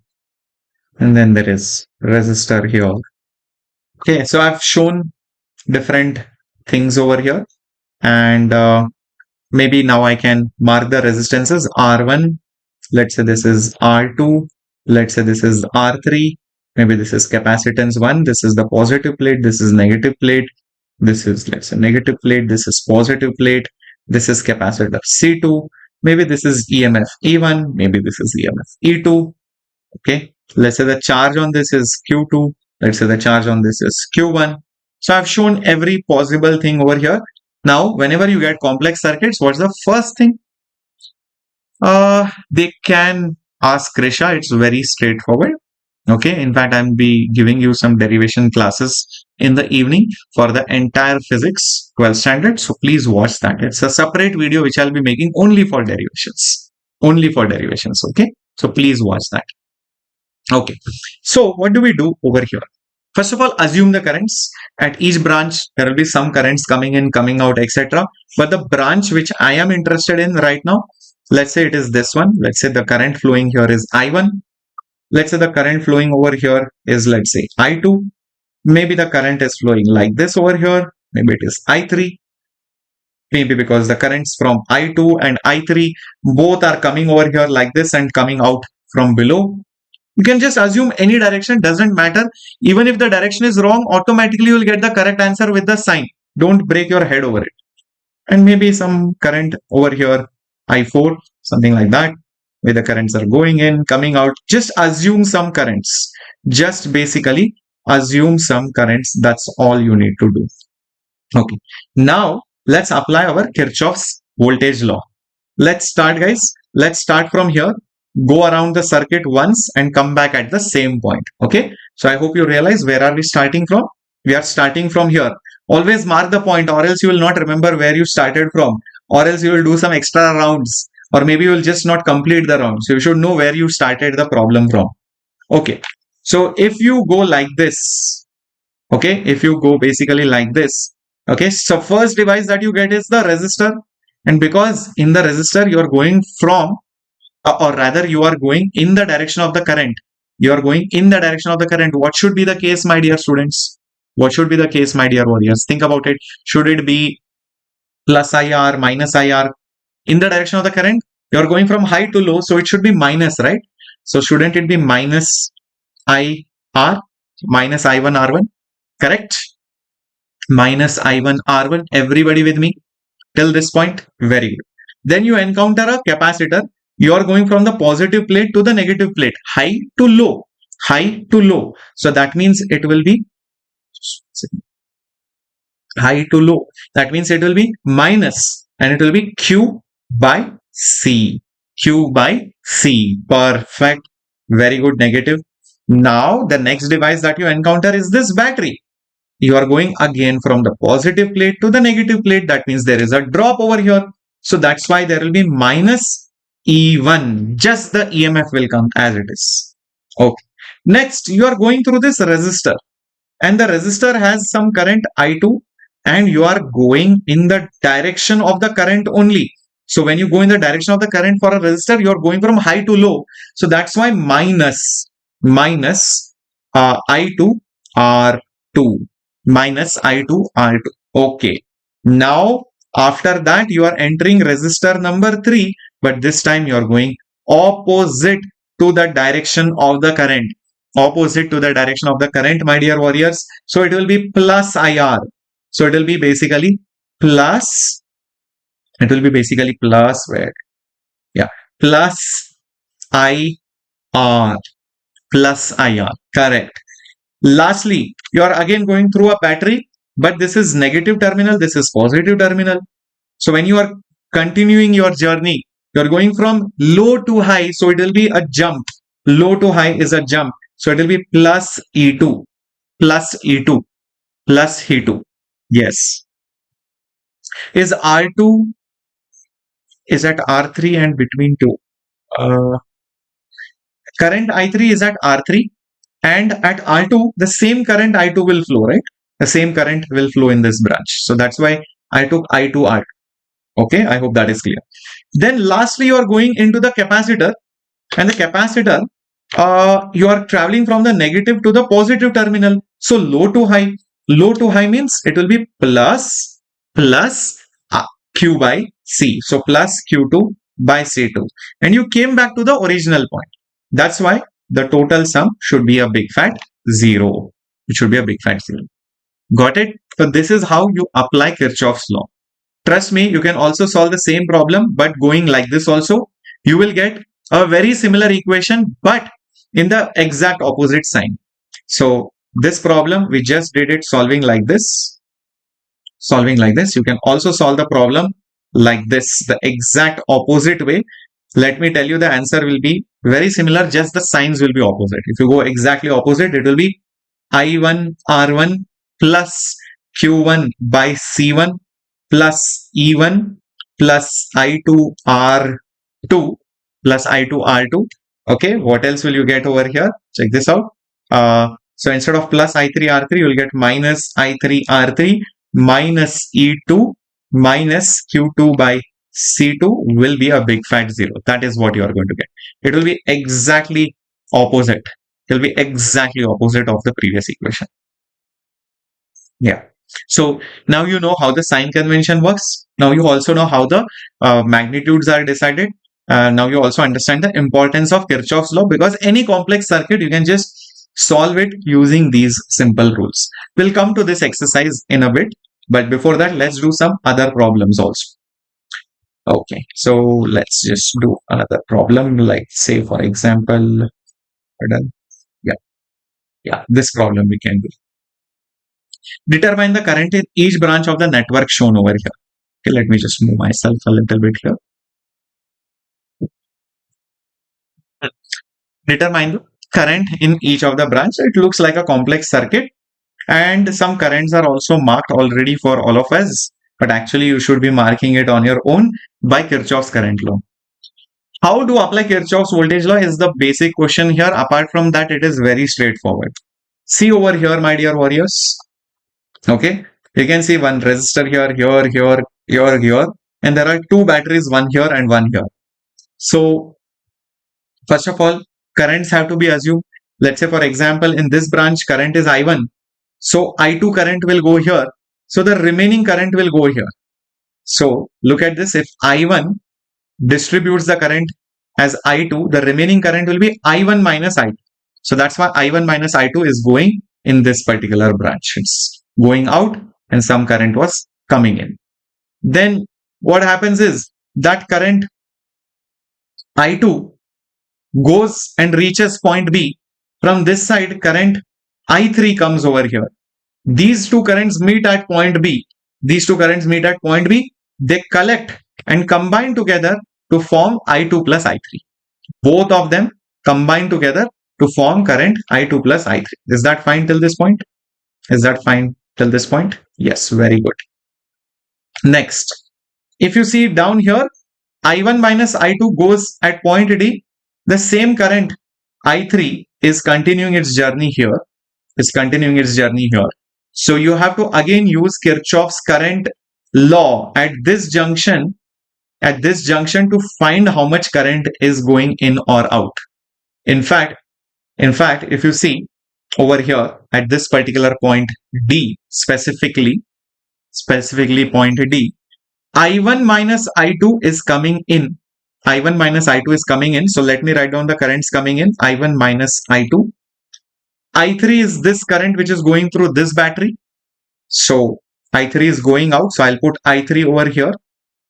What is happening over here is the current which is coming in. I do not know that. So that I'll put it as question mark. So question mark will become I3 minus I1 plus I2, which is exactly what is written over here. So that is the amount of current which is coming in. So that comes via Kirchhoff's current law. So if you thought, how did they decide these values? That all have come via Kirchhoff's current law. Understood? This part is clear. So we have used KCL. What law we have to use next? KVL. Now you will be like, sir, KVL, where do I apply? They have not given the point where I have to apply KVL. Exactly. You can decide whichever path you want to travel, but come back to the same point. You can apply KVL to whichever path you want to apply. It's completely up to you. But remember, applying Kirchhoff's law only once will not help you, because if you notice, there are 1, then 2, and then 3. 3 unknowns are there. I don't know I1, I don't know I2, I don't know I3. So if I have 3 unknowns, I will need at least 3 equations. Like 1 equation, 1 unknown. Done. You can solve it. 2 equations, 2 unknowns. 3 equations, 3 unknowns. So I need 3 loops, or 3 times I have to apply the KVL. So like, oh my God. So 3 times. But which, sir? You can choose. Like somebody can decide to apply for this. Somebody can decide to apply for this. Somebody can decide to apply for this. Somebody can decide to apply for this. But make sure that, let's say you apply for this and apply for this, then don't just apply for this particular part, because then you would have completely ignored this part. At least travel every part once. So maybe you can go across this one, or you can decide to go this, and then this. At least once you should travel through every component or device. Got it? Understood, my dear warriors, how this has to be done? Everybody with me? Everybody with me? So what are the key points? How to solve the problem? Let me put a duplicate slide and I'll give you the pointers. Apply Kirchhoff's current law to find the currents distribution. Second is, since there are 3 unknowns, that's why you will need 3 equations. 3 equations. Where are those 3 equations coming from? 3 times apply Kirchhoff's voltage law. 3 times you apply Kirchhoff's voltage law by choosing your own loops.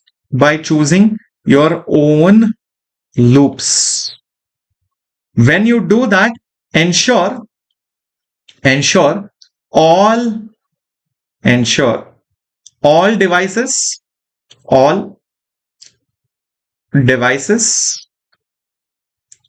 are traveled at least once. If you do that, your job is done. That's all you need to do.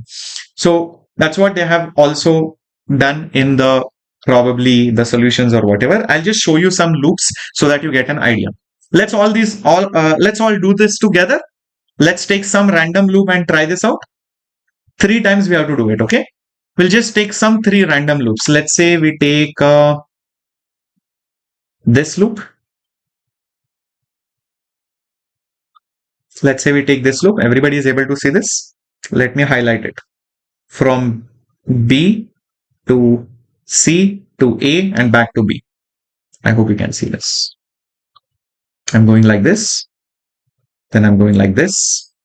And then I'm coming back like this. Okay, this is the loop that we are covering. So let's see how does it look like. From B to C, I'm getting a resistor and I can see there is a current I2 plus I3. There is a current I2 plus I3. So there will be a drop because in the direction of the current, I go from high voltage to low voltage. So minus. So for this loop B, C, A, B, first sign I'll get is minus IR. I is basically I2 plus I3, whole thing into 2. Whole thing into 2. Okay, this is the first thing. Next, I encounter this resistor in the direction of the current. So again, minus sign. Minus I. I is basically I1. Resistance is basically 1 ohm. Next, I encounter a battery. I'm going from minus to plus. I'm going from minus to plus. So means plus. Higher voltage. Bonus. Jump. So plus 10 volts. Lastly, I'm going through the 4 ohm resistor in the direction of the current. So there will be a drop. So that's why it will be minus I2 into 4 ohms. That is the answer for this. And this will be basically equal to 0. This is for BCAB. This is for BCAB. You can try it out for some other loop also. Like for example, this one.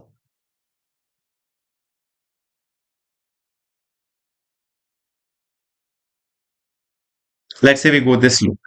Yeah, that one. Let's call that loop something. From B to C to D, and via that EMF, you again come back to B. So B to C to D and back to B. This is the loop which we are taking. Let's start our journey. The first part of the journey we encounter this 2 ohm resistor in the direction of current. So it will be minus I2 plus I3. I2 plus I3 into the resistance which is 2 ohms. Next part of the journey, we encounter this current with this resistance in the same direction. So minus again. So minus I2 plus I3 minus I1 into the resistance which is 2 ohms. Next, we encounter directly that EMF. So plus 5 because I'm going from minus to plus, lower to high voltage. When I come to D and go across this battery, I'm going from smaller to higher voltage. So bonus jump. So plus 5 and I return back. So it will be equal to 0. This is how you write it. Is this clear? So similarly, you can choose any other loop also if you want. Let's say, for example, we choose this particular loop. This particular loop, we can choose that. Cool. And how does it look like? So for the loop D, C, A, D. For the loop D, C, A, D, how does it look like? From D to C, I am going through this resistor, but opposite to the direction of the current. That means it should be plus. So it will be plus I2 plus I3 minus I1 into the resistance. Then from C to A, I'm going in the direction of the current. So it will be minus I1 into 1. Then I encounter the battery, which is from minus to plus. So plus 10. And lastly, I'm going through the 4 ohm resistor. So it will be again minus I1 minus I2 into the resistance. This whole thing will be 0. So now did you get 3 equations? The yellow one, the green one and the blue one. 3 equations once you get, you will be able to solve it and find the values of I1, I2, I3. So solving it, you get these values. Solving it, you will get these values. Okay. Is this clear? Everyone understood? Oh, clear? Oh, pakka. Can we go ahead? Okay. Now, a similar thing, you can apply it for this one also. They have done it, in the solved examples for this particular cube. A lot of people get scared looking at this cube. But I'll tell you, there is a very simple thing in this. The question was, Determine the resistance and the current across each edge of the cube. So there is a cube where each side has some resistance of some ohms. I think it is 1 ohm. Yeah. What is the equivalent resistance is what the question is. So how do we basically solve this particular question? First of all, realize a cube is a symmetrical diagram.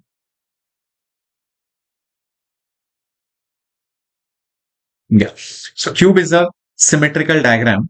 So when you just look at it without the resistances, probably things will be very, very clear in your head as to how the currents will get distributed.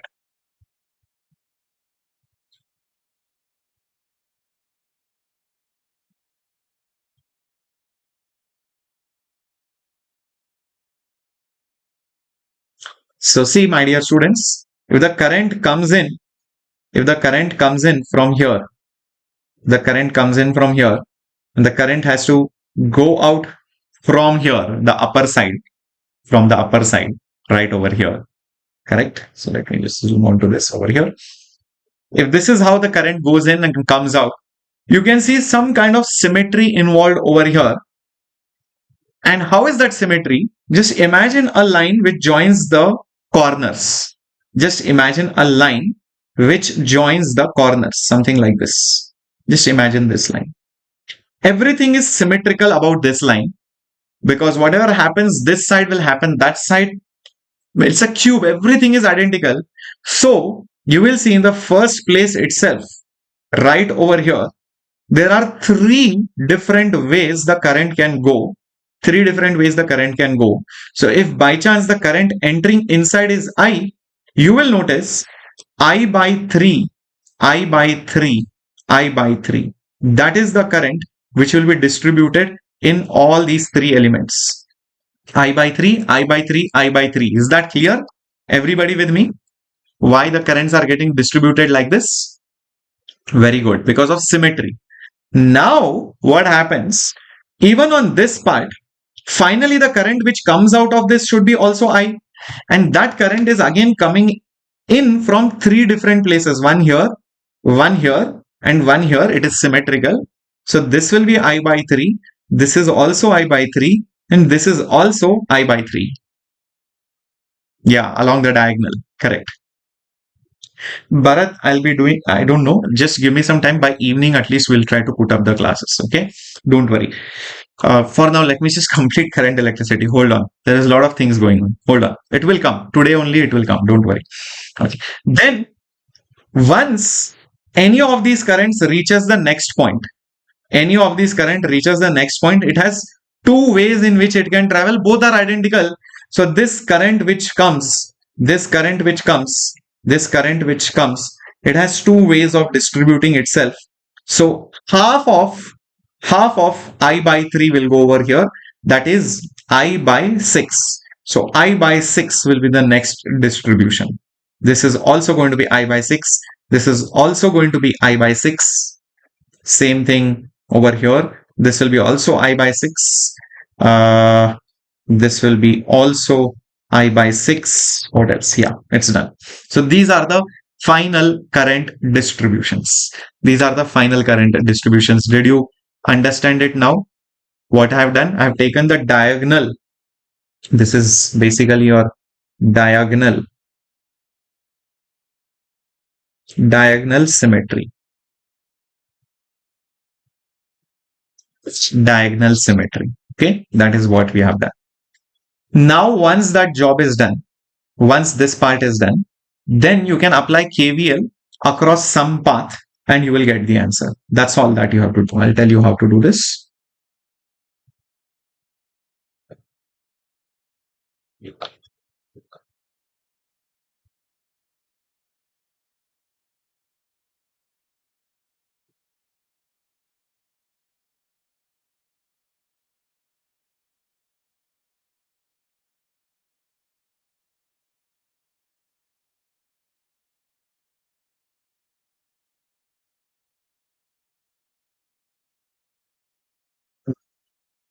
Okay. So Let me just show this to you guys. So let's say this is how the distribution looks like. What you do is you finally connect those wires which are there. Yeah, whatever wires are there. Back over here like this.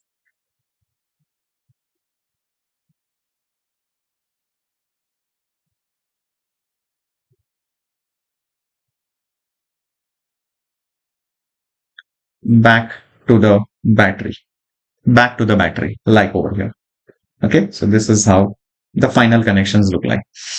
Okay, now you start from any one point, travel a path and come back to the same point. You have to basically apply Kirchhoff's voltage law. So you need to choose a loop, closed path.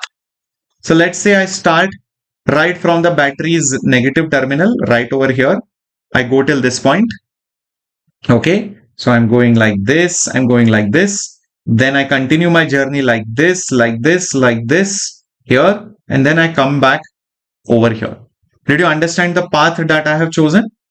It's written down in pink. Okay, I hope you are able to see that. Let me apply Kirchhoff's voltage law for that path. Let me apply Kirchhoff's voltage law for that path. The first thing I encounter is a battery and I'm going from minus to the positive terminal. So it will be plus E. It will be plus E. Correct? Very good. Then next is this one. I am going in the direction of the current across the resistor. So minus I by 3 R. Minus I by 3 R. Next thing, I am going across this resistor in the direction of current. The current is I by 6. So minus I by 6 R.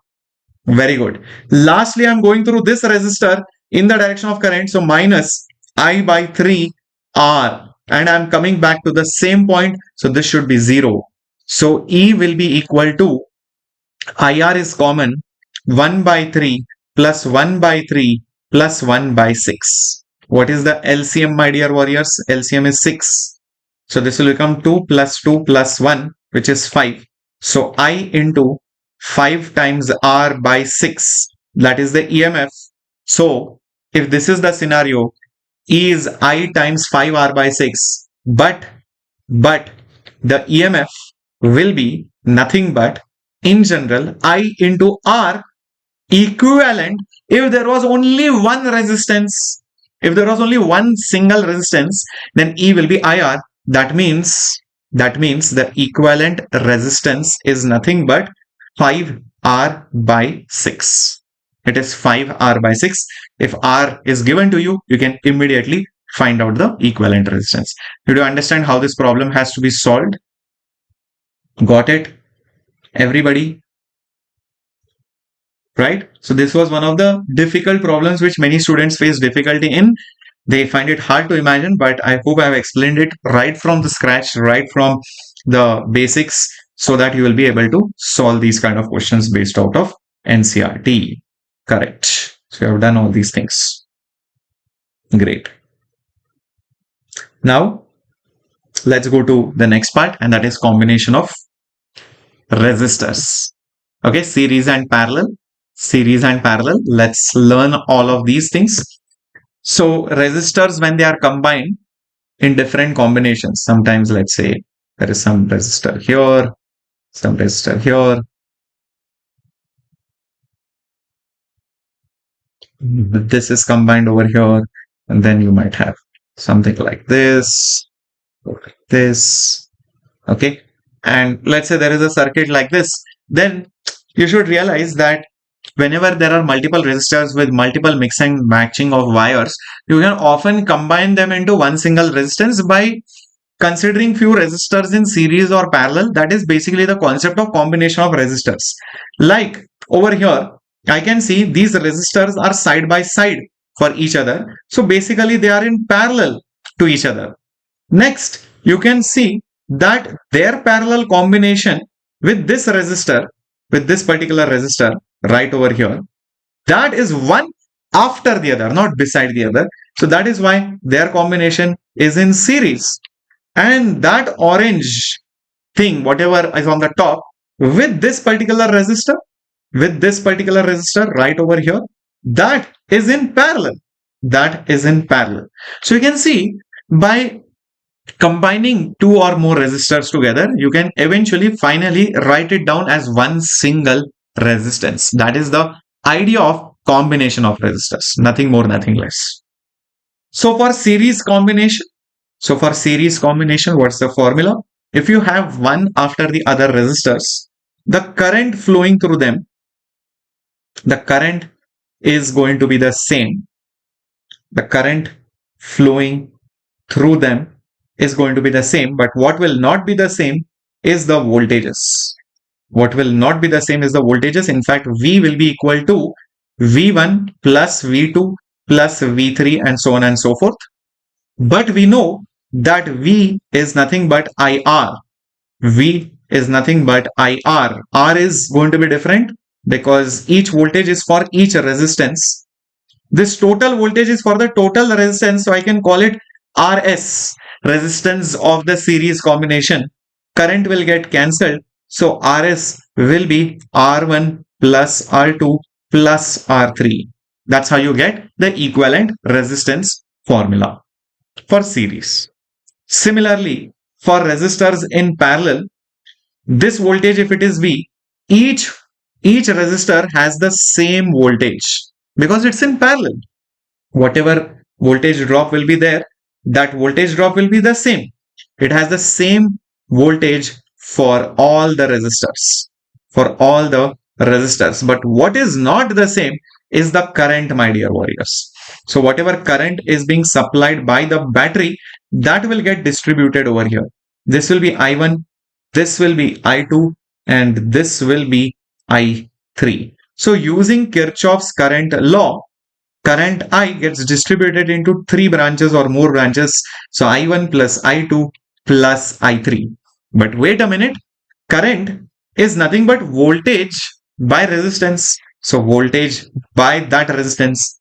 So I1 will be that voltage by that resistance. So I1 will be V by R1. I2 will be V by R2. I3 will be V by R3. And the total current, I can write it as the total voltage by the equivalent resistance of parallel. V being the same will cancel. So I will get 1 by Rp is 1 by R1 plus 1 by R2 plus 1 by R3. That's how you derive that. Understood? So I'm giving you all the things, whatever is needed for your examination, my dear warriors. Okay, so study all these things properly. Okay, this will come and then you will, remember this lecture. Cool. So how does the current split in parallel resistors? I think we just discussed it over here. I1 plus I2 plus I3 and all of that. So I think now it should just solve some problems so that you get some idea, because now after this hardly few things are remaining. So let's get set, go for the last part, last few things which are there in this chapter. After this combination, Wheatstone is there, power is there, and combination of cell. That's all. What is the value of X in this circuit between the points A and B if the total resistance is 4 ohms? Okay. Now you can see that in this particular circuit, 4 and 8 ohms are basically in series. They are basically in series, and in series the resistances will add. So I can just add 4 ohms and 8 ohms together, which will make it 12 ohms. Next, these two are also in series. These two are also in series. Just add the resistances. It will be X plus 5 ohms. Perfect. Now these two are in parallel. So basically what you have right now is something like this, where you have 12 ohms and X plus 5 ohms, and these two together are in parallel. And when they are in parallel, what do? Yes, 1 by R1 plus 1 by R2. So basically 1 by 12 plus 1 by X plus 5 is equal to the equivalent resistance, which is already given as 4. Correct. So now just have to solve this. So 1 by X plus 5 is 1 by 4 minus 1 by 12. LCM is 12. So this will become 3. 4 3s are 12. So 3 minus 1 by 12, which is 2 by 12, which is basically 1 by 6. So take cross multiplication, because 1 by x plus 5 is 1 by 6. Just reverse it, flip it on the top. So we'll get x plus 5 is equal to 6. So x is 6 minus 5. So x will be 1 ohm. That is the answer. Straightforward. So that's how you solve simple series and parallel circuit problems. Let's move on to the next question. What is the equivalent resistance between the points A and B in ohms? This is a very common circuit, commonly asked. And in this kind of circuit, wherever you get it, remember all the three resistors are in parallel. Just fit it in your mind. And I'll tell you why also. If there is a wire connecting two points, the voltages are same. So if this point has A volts, even this point has the same A volts. This is like A only. There is a wire over here. So this is also A volts, has the same voltage. A wire will not create voltage difference. Similarly, this point B has some B volts. A wire connecting will never change the voltages. So this point is also B. This point is also like B. Now you consider any resistor, be it this or this. They are all connected across AB, AB and AB. Do you see that? AB, AB and AB. So basically what has just happened now, if you take point from A and if you take a terminal B, this point A is basically connected to three resistors.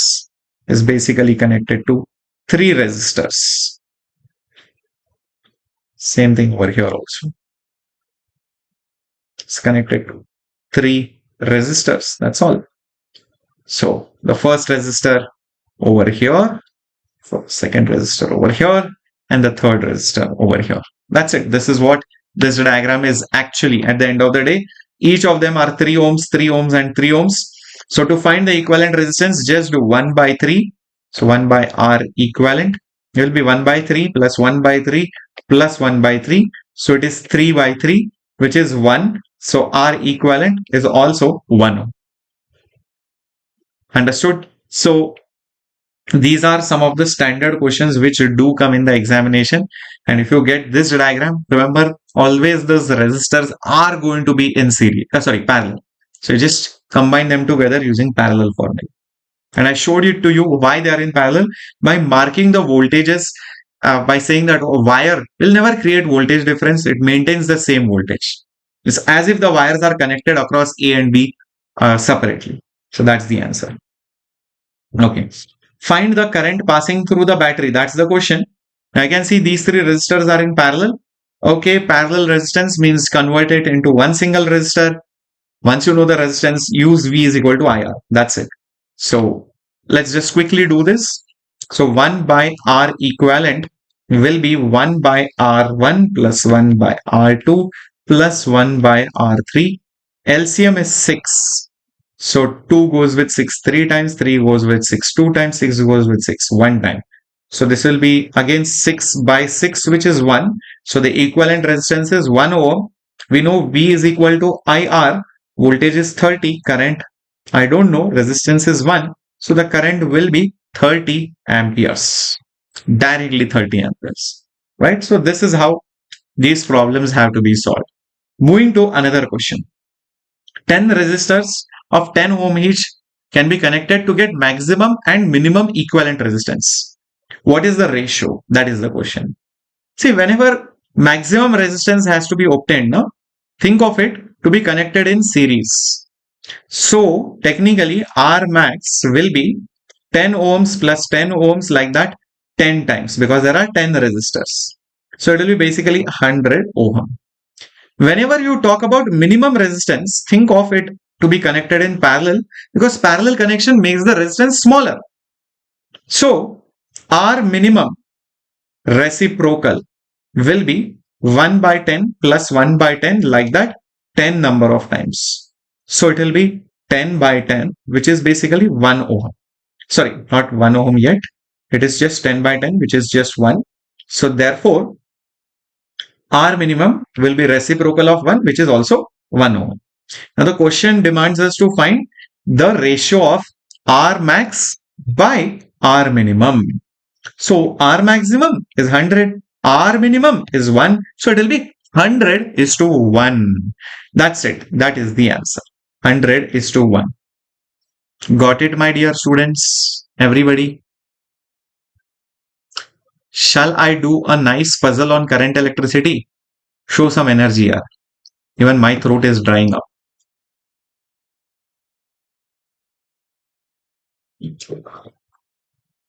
Okay.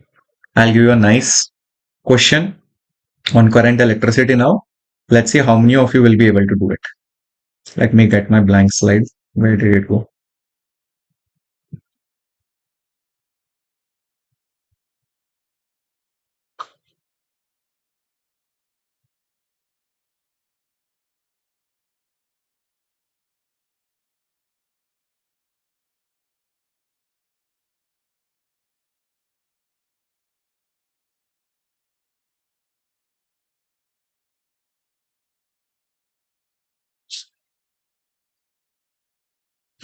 Okay. How many combinations are possible using three resistors? R1, R2, and R3. That is the question. Number. Just give me the number. Thank you, Krishna Bharat. Thank you, Samira. Thank you so much. Come on, other people. Wake up, wake up. Thoda energy. Need that energy. Whistle Kudu, warrior Pandus.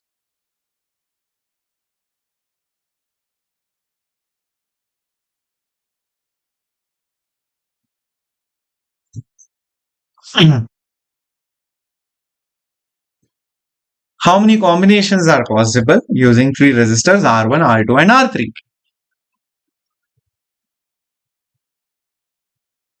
Okay. First is this one. All the three are in series. That so everybody would have figured out. R1, R2, R3. Okay. Another combination is, imagine all of them are in parallel. That also you would have figured it out. Very good. Yes. This is also possible. R1, R2, R3. Very good. Then, okay, many people are saying 8. Let's figure it out.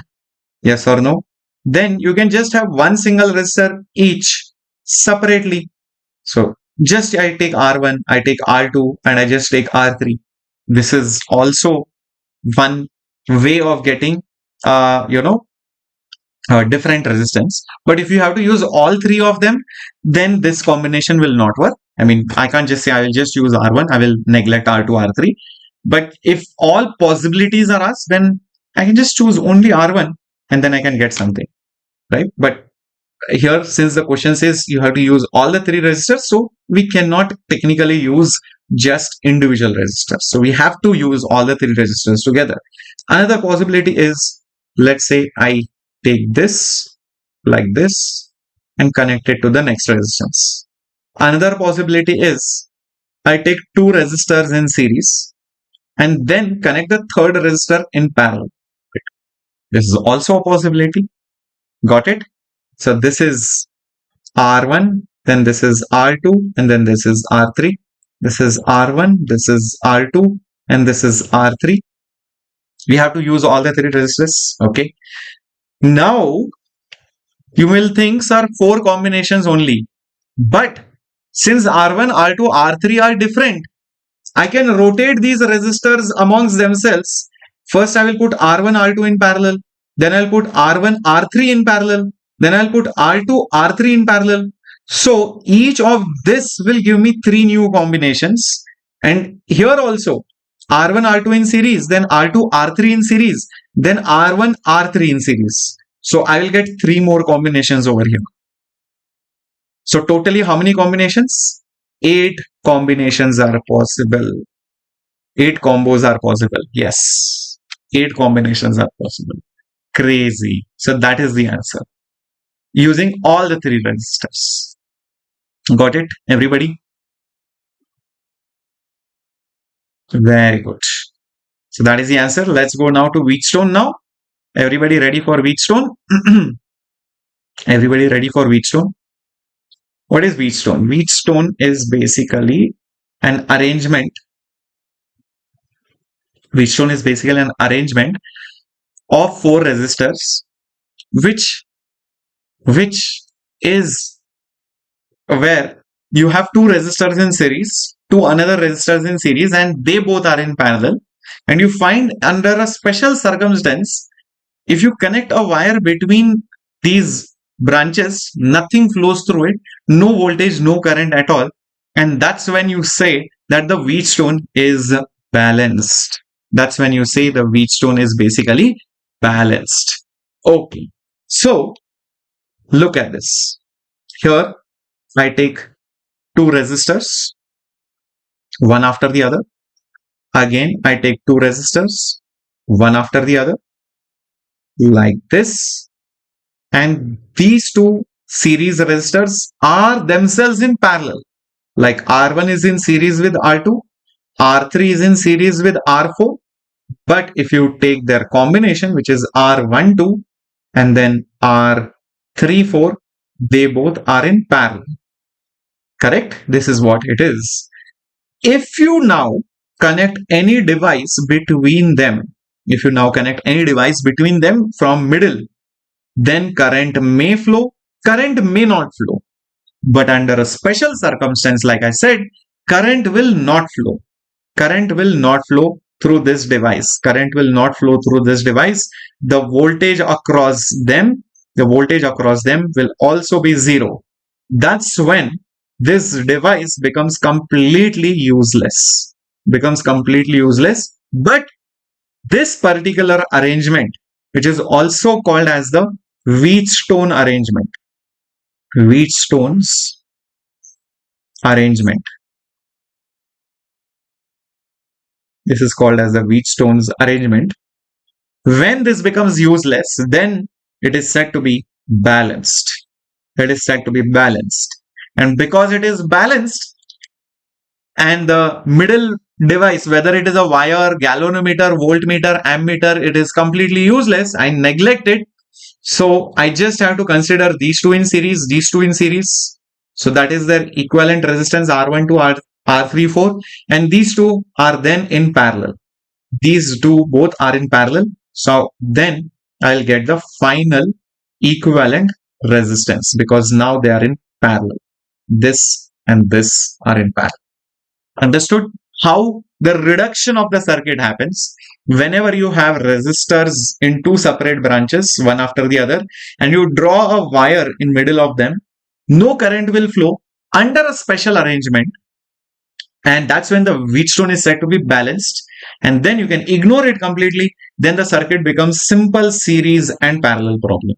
But the real question is, when is it said to be balanced? It is said to be balanced if R1 by R2, this R1 by this R2 is in the same ratio as R3 and R4. Is in the same ratio as R3 and R4. Then it is said to be balanced. Only then this is useless. Otherwise, if it is not equal, you cannot ignore that middle part. So that is what a Wheatstone's bridge is all about. So you can see in this particular diagram, beautiful. I love these colors. So this battery is being connected to a Wheatstone's arrangement. Notice how the currents are flowing. There is a current which is coming through the battery. It's going into the Wheatstones right over here. Is getting distributed in two branches. But that galvanometer is not deflecting at all. No deflection. Why? Because it is balanced. And it is just coming from here. And they are again merging back to give you back the same current. That is how the current flow is happening. And here the galvanometer is having no current. So the current through the galvanometer is zero. That's when we also say that it is having null deflection. Because there is no current. It is completely useless. It's a waste galvanometer, waste device. All the currents just go from the outside of the bridge. It's said to be balanced. So under the balanced condition, the resistance P divided by Q will be equal to the resistance R divided by the resistance S. Is that clear? Everybody with me?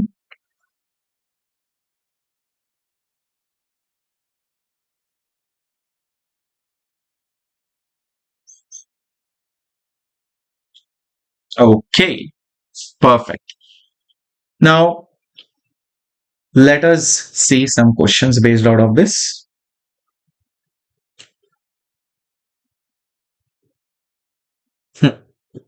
In the circuit, the current flowing through the 2 ohm resistance is how much?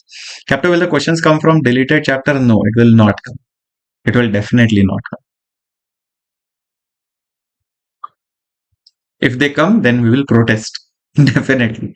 We will not keep quiet. How can they say it is deleted and they give it?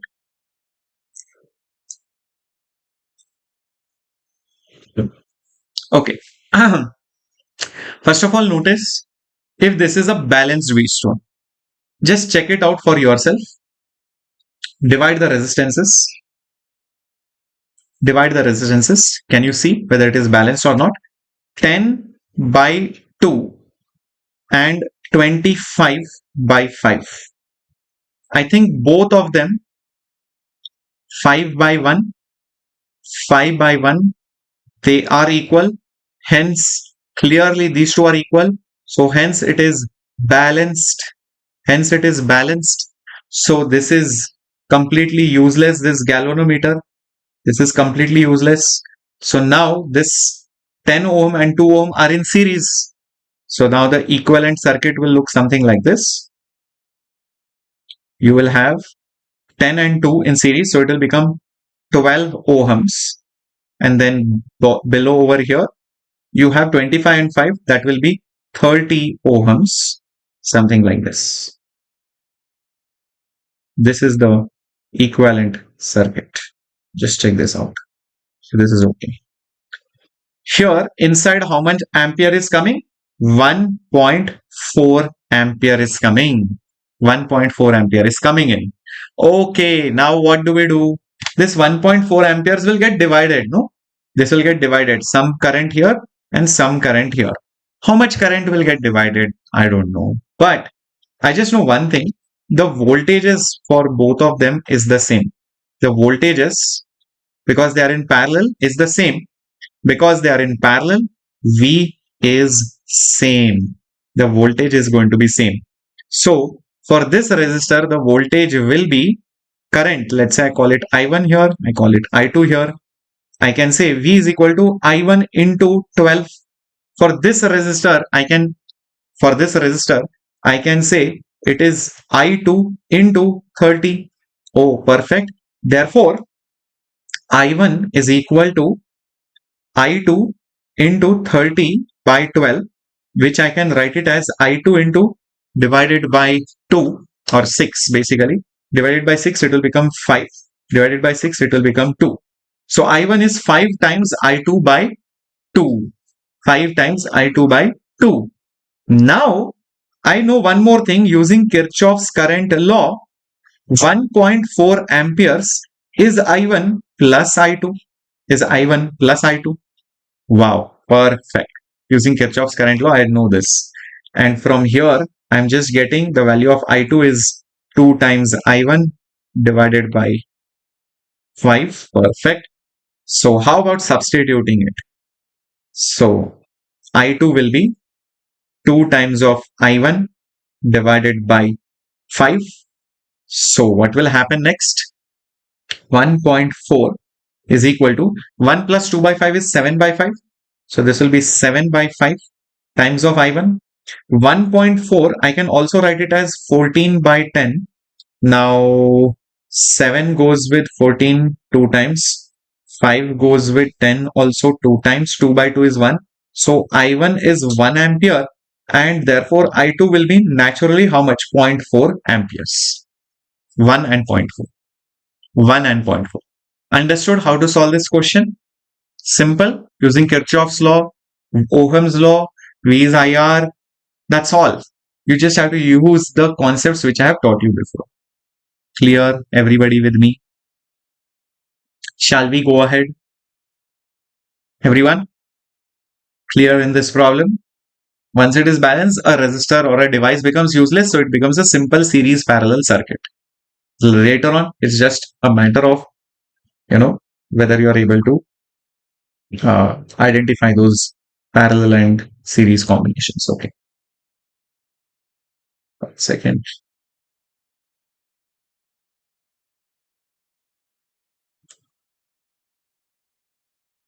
Now, let's see if you can find the equivalent resistance between points A and D in this particular circuit. This is also a very important problem. This can also come in the examination. Let's see if you're able to figure this bit out. First of all, look at this diagram and see if it is a known circuit. Can you convert it into some series parallel circuit?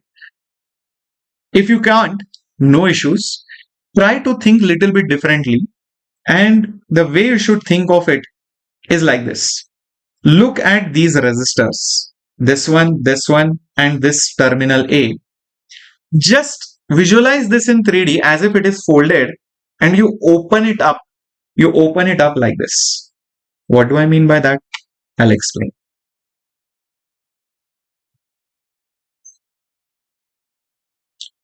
This triangle is there. What is that triangle? D, E, and C. Now, this part is there, which is B, and this part is also there.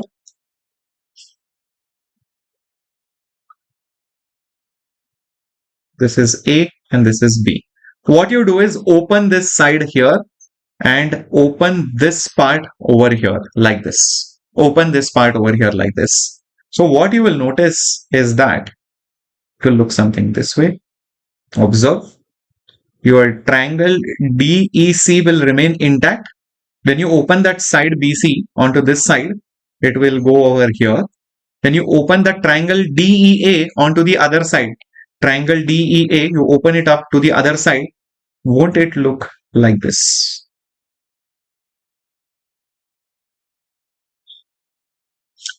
Now tell me, does it look like a Wheatstone? Now tell me, does it look like a Wheatstone? Yes or no? Isn't it like a Wheatstone bridge? That too balanced, because this side and this side are equal, this side and this side are equal, resistances are in the same ratio. So who is going to be useless? This is going to be useless. This is going to be useless because it's a Wheatstone which is balanced in nature. If it is a useless part, DE part, so now you know AD and DC are in series, AE and EC are also in series. It's just a matter of time before you find it out. So AD and DC in series will give you 2R. Then AE and EC in series will also give you 2R. But those two are in parallel. These two together are in parallel. So 1 by RP will be 1 by 2R plus 1 by 2R. 1 by 2R plus 1 by 2R. So that will become 2 by 2R. 2 cancels. So RP will just become R. That is it. That is the answer. The R equivalent is just R ohms. Okay. So this is also a beautiful, beautiful question. Great. So these are some of the questions which you can get in, Wheatstone's arrangement. Great. Cool. So let's go to the next thing. Based out of Wheatstone, you have this device called as meters bridge. Second. We'll come to combination of cells in a bit. Hold on. We'll first do meters bridge and then we will come back to the remaining parts. Okay. Hardly few things are there. So let's go to meters bridge. What is this meters bridge? Because it is a concept based on Wheatstone, that's why I'm taking it now. Otherwise, it comes towards the end probably of NCERT. Meter bridge is a device which is used to measure the resistance. So I'll just mention it over here. It's a device or an instrument used to calculate the resistance, unknown resistance of a resistor. It is completely based on the balanced Wheatstone concept.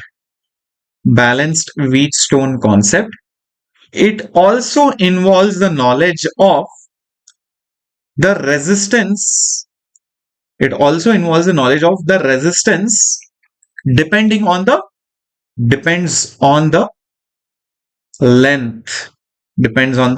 length. This is the concept which it is completely based out of.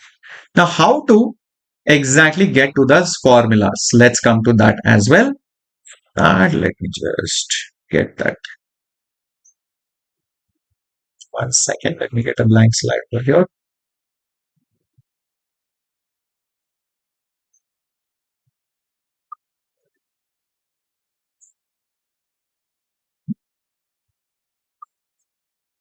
See, imagine you take a long wire like this.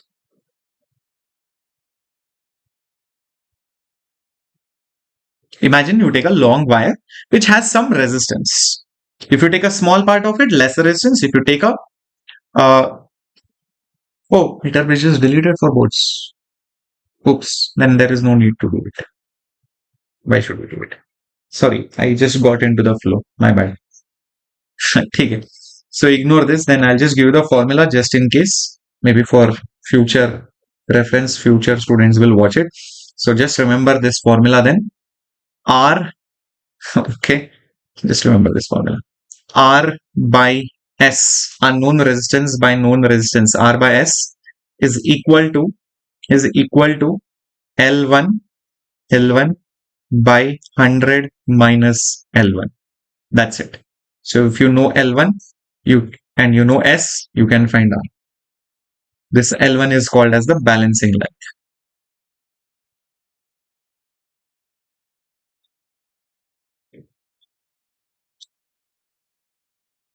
Yeah. Okay. So I'm just ignoring this topic now. By mistake, I took this up. This is deleted, so there is no need to do this. Ignore. Let's then go back to cell and internal resistance. Okay. I've just given you the formula for the NEET purpose, Krishna. So just you can use this formula. Okay. So just use this particular formula for NEET purpose where I have given over here.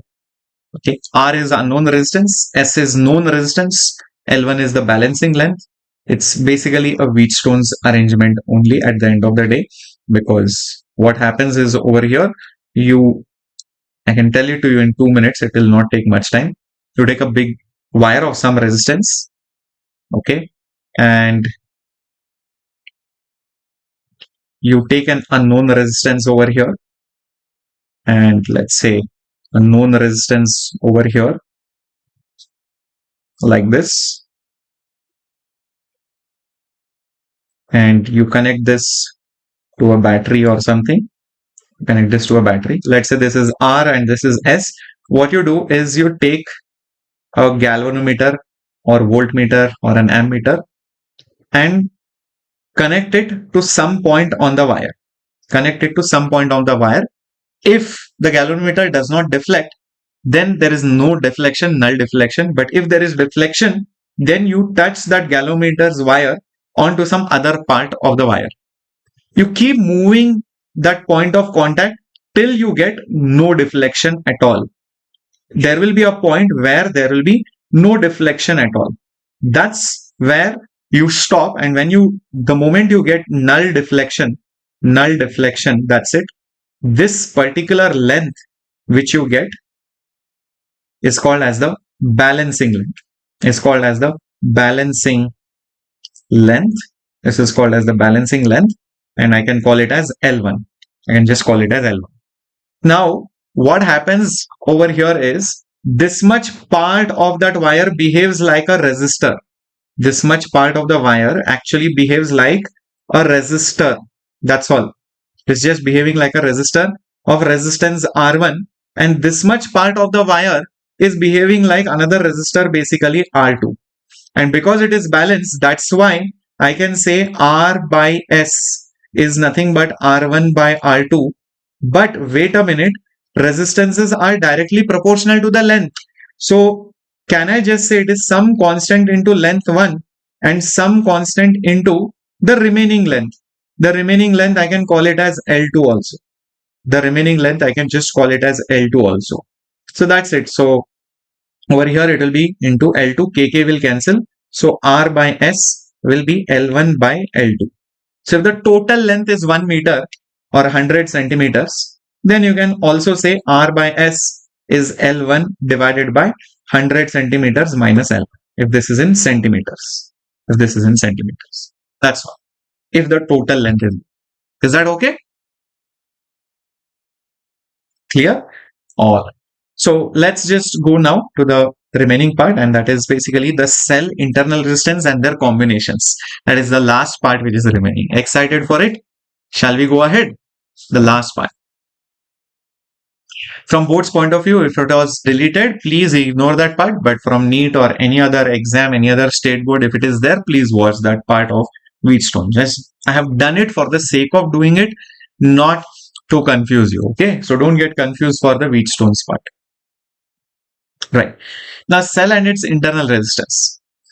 Now, we know any cell is the powerhouse. It pushes the charges, it supplies the current. Without the cell, you cannot create electricity. A cell creates a potential difference across it. It has an electrolyte which undergoes chemical reaction and it creates that potential difference. And there are two terminals. One is the positive, one is the negative. But when it supplies energy, it also encounters its own resistance because the charges have to flow within the cell itself. So any cell has its own internal problems, right? Just like you might get motivated by me, but you also have your own hesitations or own, mindset or own resistances, own fear. So that fear might hold you back a little bit here and there. So just like that, the same battery which you have over here, this particular battery, positive, negative, might have some of its own resistance internally. That is called as the internal resistance of a battery. So this is what is exactly there inside a cell. It is a combination of EMF. It is a combination of its EMF and internal resistance. So this is the positive terminal. This is the negative terminal. Now a cell can be used in two different ways. One is for charging, one is when it is discharging. Usually you use the cell in discharging mode, but you can also charge a battery. So let me come to that. Just one sec.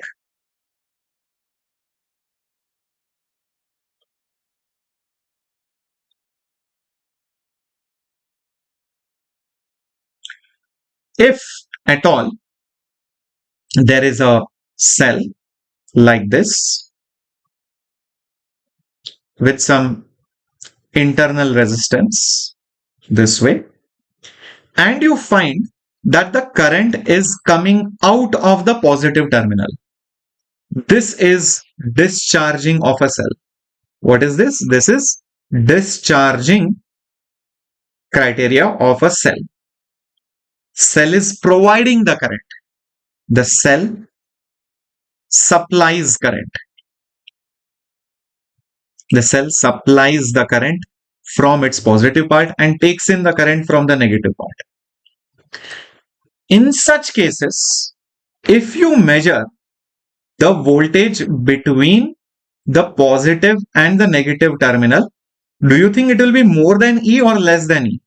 Do you think it will be more than E or less than E? The voltage across the positive and the negative ends, that is also called as the terminal voltage. That is also called as the terminal voltage. This terminal voltage is going to be less than E. In fact, it will be E minus IR. It will be E minus IR. Is that okay, my dear warriors? Cool. It will be smaller because some energy, some voltage is lost across the internal resistance. Is a loss across the internal resistance.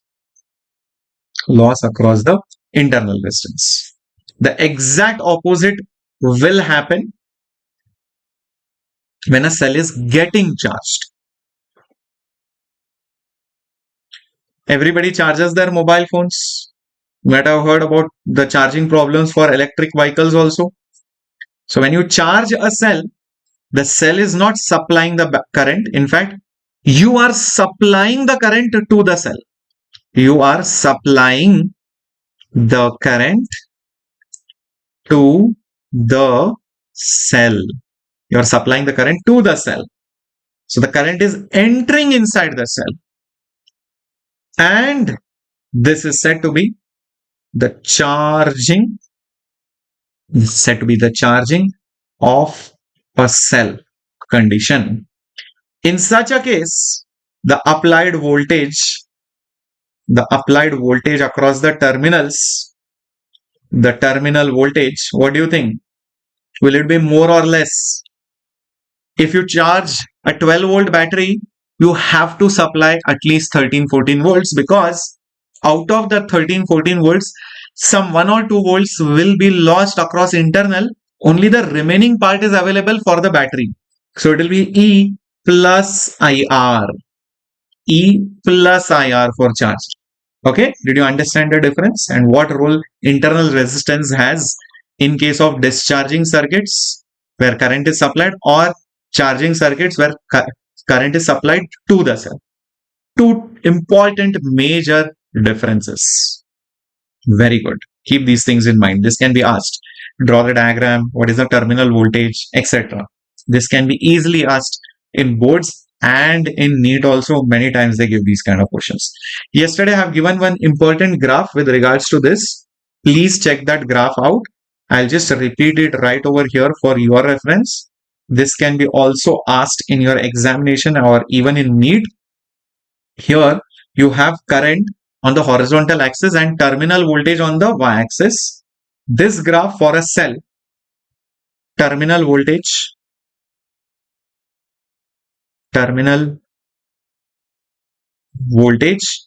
versus electrical current. This graph looks something like this. This graph looks something like this. And this point specifically over here, where you have maximum current, okay, and then you have no current over here. When you have no current, it is this point. Your current is 0. This is open circuit. Open circuit. This one specifically over here is you get maximum current, okay, and voltage across the terminals is 0. Voltage across the terminals is 0. This happens for a short circuit. Short circuit means you have taken a battery. And then you connect a wire across them. Then obviously the voltage across it will be 0 volts, because the wire will not create any voltage difference. So that is a short circuit. So these are the two important special points in that particular graph. Yeah. Cool. So this is one very important graph which you should know. And at any random point over here, V will be EMF minus internal resistance into current. This is the points equation. This is the equation of a straight line. Y is mx plus c. It's in exactly the same way. V is equal to E minus IR. Straight line equation. Y is equal to mx plus c. Cool. So that was for cell, internal resistance and all of that. Now let's combine the cells together in two different ways. Again, series and parallel. You might have seen in some devices you use 3-4 batteries. Obviously, these batteries are helping to increase the voltage. Some places you want many batteries to increase the current. Whenever you want to increase the voltage, you use series combination where you connect the battery one after the other. Wherever you want to increase the current, not the voltage, you connect the batteries parallel to each other. So each one of them is supplying current, and those currents add up and gives you a large current. So these are the two major combinations of batteries, series and parallel. So one is to, I'll just mention it over here, used to increase voltage. This one is used to increase current. That is what it is used for. In the first case, when you combine these cells into one single cell, the equivalent EMF in series is just given by E1 plus E2 plus E3, like that. And the equivalent internal resistance is again R1 plus R2 plus R3, just like that. Just like how you add in series, just simple addition. That's all. You just add these things together.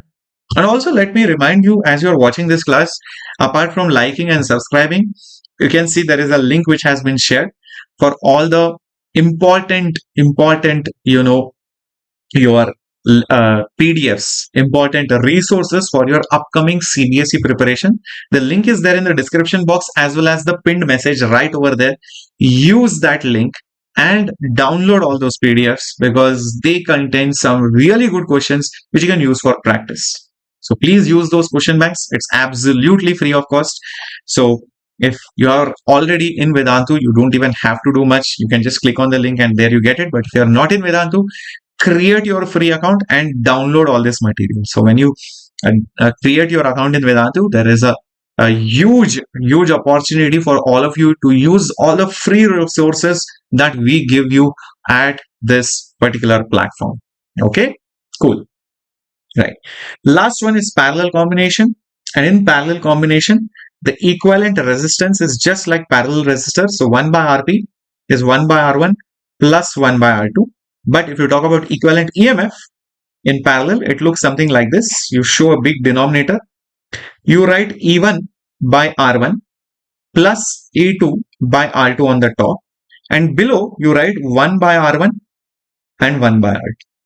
That's the equivalent EMF. These are the formulas. Where do these formulas come from? Kirchhoff's voltage law. That's it. Kirchhoff's voltage law. That's all. Got it? Hello, Sensei.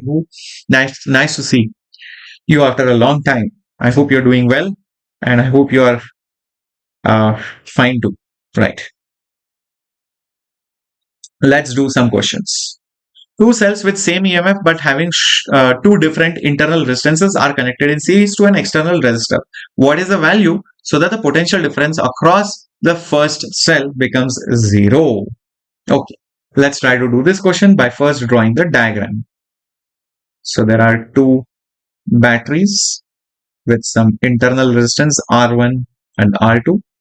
The next cell, please remember, I think it should be opposite to each other, otherwise this won't work, I guess.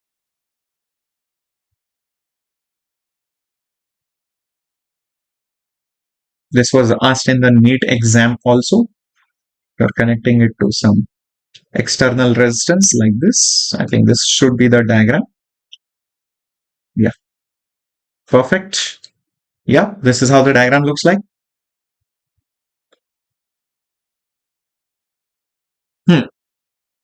Let's see if it works out.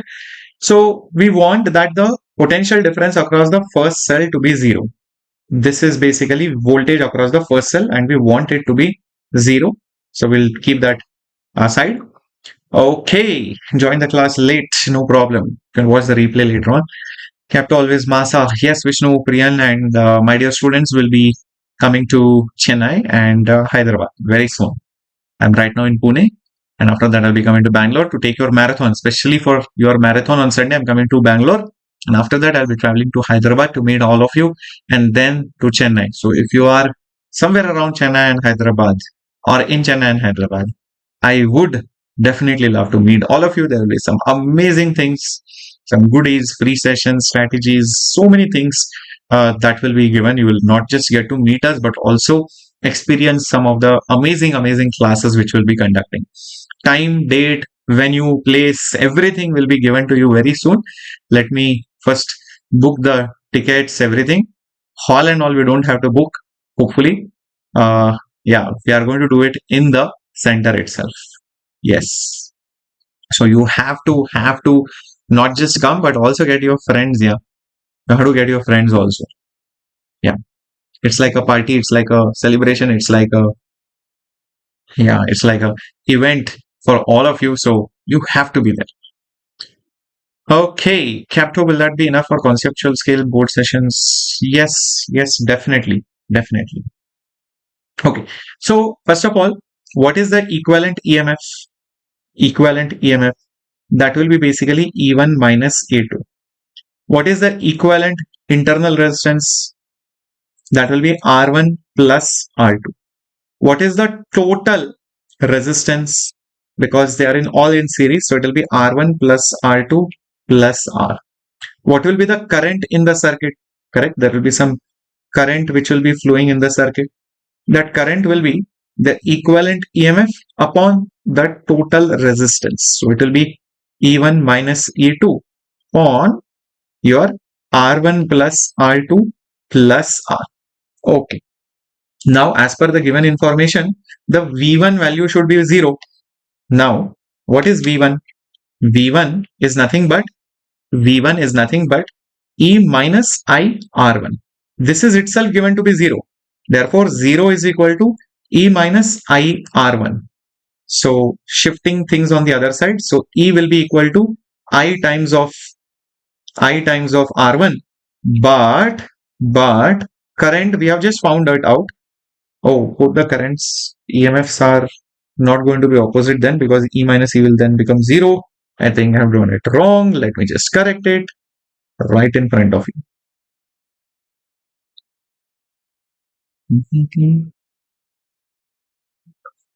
Where is my nice color? So this EMF and this EMF both are in the same direction. So it will be E1 plus E2. I'm just changing it. Here also it will become plus, or else it will just become 0. Then it doesn't make sense. Okay. So I think everything else is fine. Perfecto. Great. So current will be E1 plus E2, which is just going to be 2E. This will be also 2E. So 2 times of E and into R1.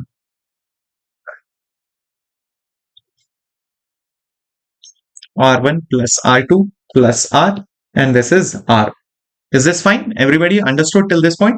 I just substituted the value of the current over here. I have substituted the value of the current over here, and R1 is just multiplied. As simple as that.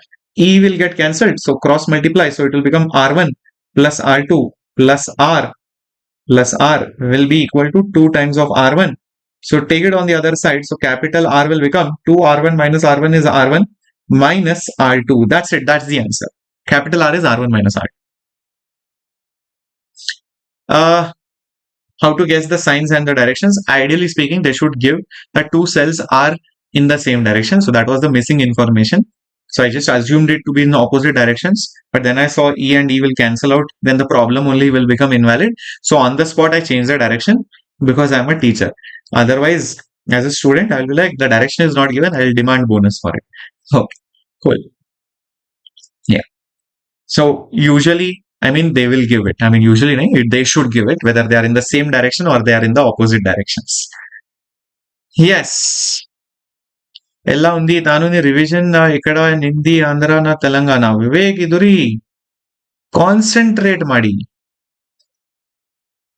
Okay let's go electrical energy and power last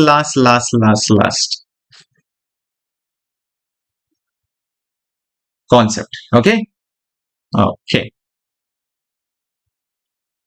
Oh, Madi is Bangalore, and I think in Telugu it will be చేయండి. Concentrate చేయండి.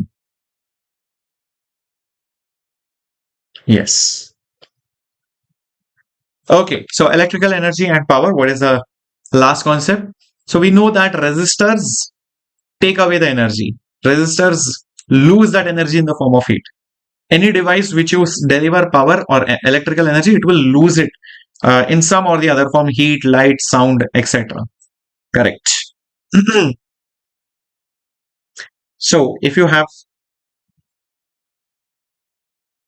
a resistor and through that you pass some current, there is some voltage across it, and let us show this. 1 second. I like showing this diagram. What is this? You can see the arrow marks. This is basically heat loss. This is basically your heat loss across the resistor. This is basically heat loss across the resistor.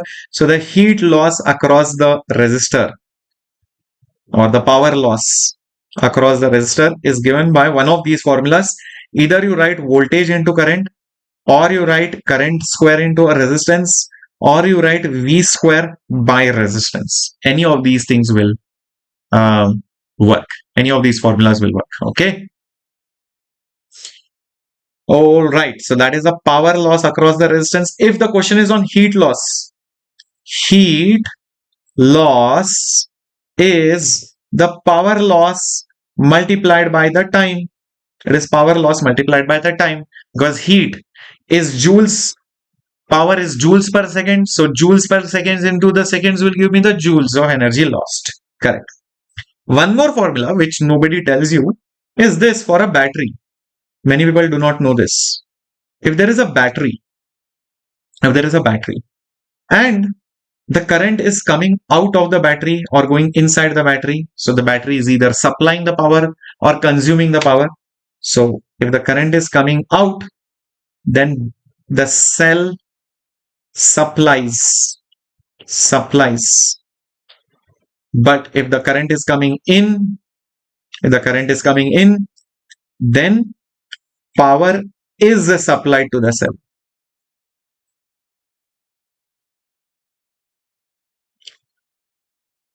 Power is supplied to the cell. In the first case, the cell supplies power. In the second case, power is supplied to the cell. In either case, the power which is associated by a cell is just EMF into the current. This is another important formula. EMF will be given to you of the cell, and the current also you will know either this way or that way. E into I is the power delivered by the cell. Is that okay? So keep these formulas also in mind. All right. Now, where do you use this concept? It is used in heater coils, your geyser which is there, or your oven or electric stove, or even toaster. They have a nichrome wire. Nichrome wire has a very good resistance, and it uses all that energy which you supply in electricity and converts it into heat. So if you supply more current, you will see that I squared will be very large, and the resistance is also very good. A lot of energy gets lost across that nichrome wire, which is then converted into heat, which can heat your bread, your chapati, your dosa, whatever, or the water. So that's how the heating principle works, using this concept of power loss across a cell. By the way, this is also sometimes called as the Joule's heating concept. This is also called as the Joule's heating concept or the Joule's heating formula. Okay, so this is something which you should be aware of. With regards to bulbs, also this concept is used. So if you have a bulb, let's say, I tell you, it is a 100-watt bulb. It is rated, let's say it is rated at 200 volts. 200 volts. Now, if you use the same bulb, but this time I use it at 400 volts. That means I apply 400 volts across it. Do you think the power will change or not change? Thanu, Vivek, concentrate చేయండి. What are you guys doing? Concentrate on the class. You guys are chit-chatting on your own. Concentrate on the class. Answer the question. Yeah. So what will happen to the power? Will the power increase, decrease, or remain same? Well, I'll tell you. Is the resistance which remains the same? Resistance of the bulb, why will it change? It will be the same. How do you know the resistance? Let's see. Power is voltage square by the resistance. So the resistance will be V square by the power. Okay. Now, in the first case, what is the voltage? 200. Square it. What is the power? 100. In the second case, what is the voltage? That is 400. Square it. What is the power? Oh, I don't know that. So I'll keep it as P2.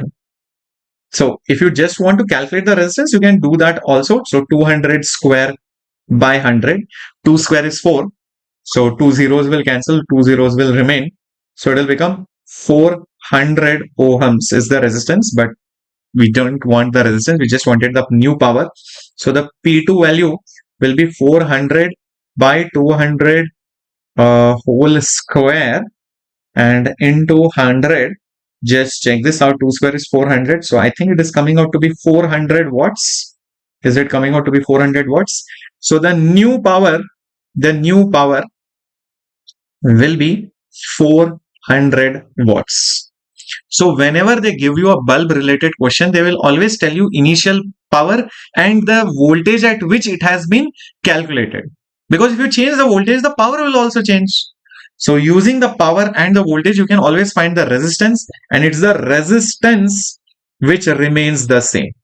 Voltage might change, current might change. So resistance remains the same. That's how you do these calculations. Thank you, Marina. Thank you, Sensai. Thank you, Krishna. Yes, I'll drink some water.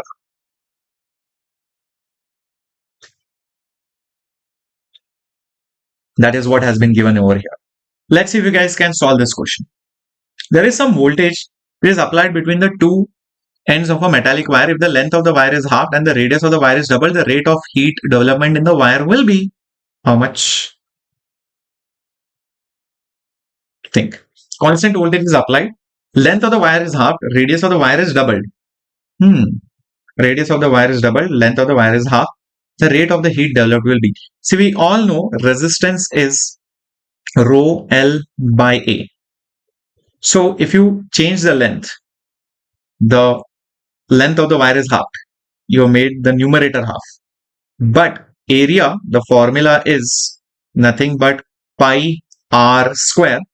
So if you double the radius, it's like squaring that double means you have made the r square term 4 times. So denominator has been made 4 times. Resistance is going to be affected both by length and area. So the denominator has been made 4 times because the radius has been doubled. Length has been halved. So as a ratio, as a whole, the resistance has been made into half into 1 by 4, which means 1 by 8 number of times. Correct? 1 by 8 number of times. So now power is V squared by R. So if the resistance has been made 1 by 8 times, that 8 will go on the top, right? Will go on the top. So how much will the power be made? Power will be made 8 times more. Power will be made 8 times more. Voltage is given to be constant. Power will be made 8 times more. So answer will be increased 8 times. Increased 8 times. Understood? Very good. Very good. A similar question is there right over here. I want you guys to solve this as homework. Solution, answer, I will give it to you in the PDF. This is your homework question. Answer is there on the next slide itself. Very good. You have done meter bridge. And where will you get the PDF? You'll be getting the link on the Telegram channel after some time. Okay, so make sure you are a part of the Telegram channel. There are a lot of quizzes. There are a lot of motivation which goes on. Plus, you have the weekly schedules, the PDFs, any urgent announcements, any solutions, any material, etc. we have to give, we'll give it to you on the Telegram channel. So make sure you are a part of our amazing Telegram channel. Its link is there in the description box. Also, you can check out the pinned link and another link for downloading some CBSE exclusive material for your additional practice, specifically for physics. So guys, are you electrified today, and have you liked the session already or no? Or should I come with a stick and hit all of you? Come on, do that right away, right now. Please tell which book is best, MTG Fingertips or MTG NEET Guide.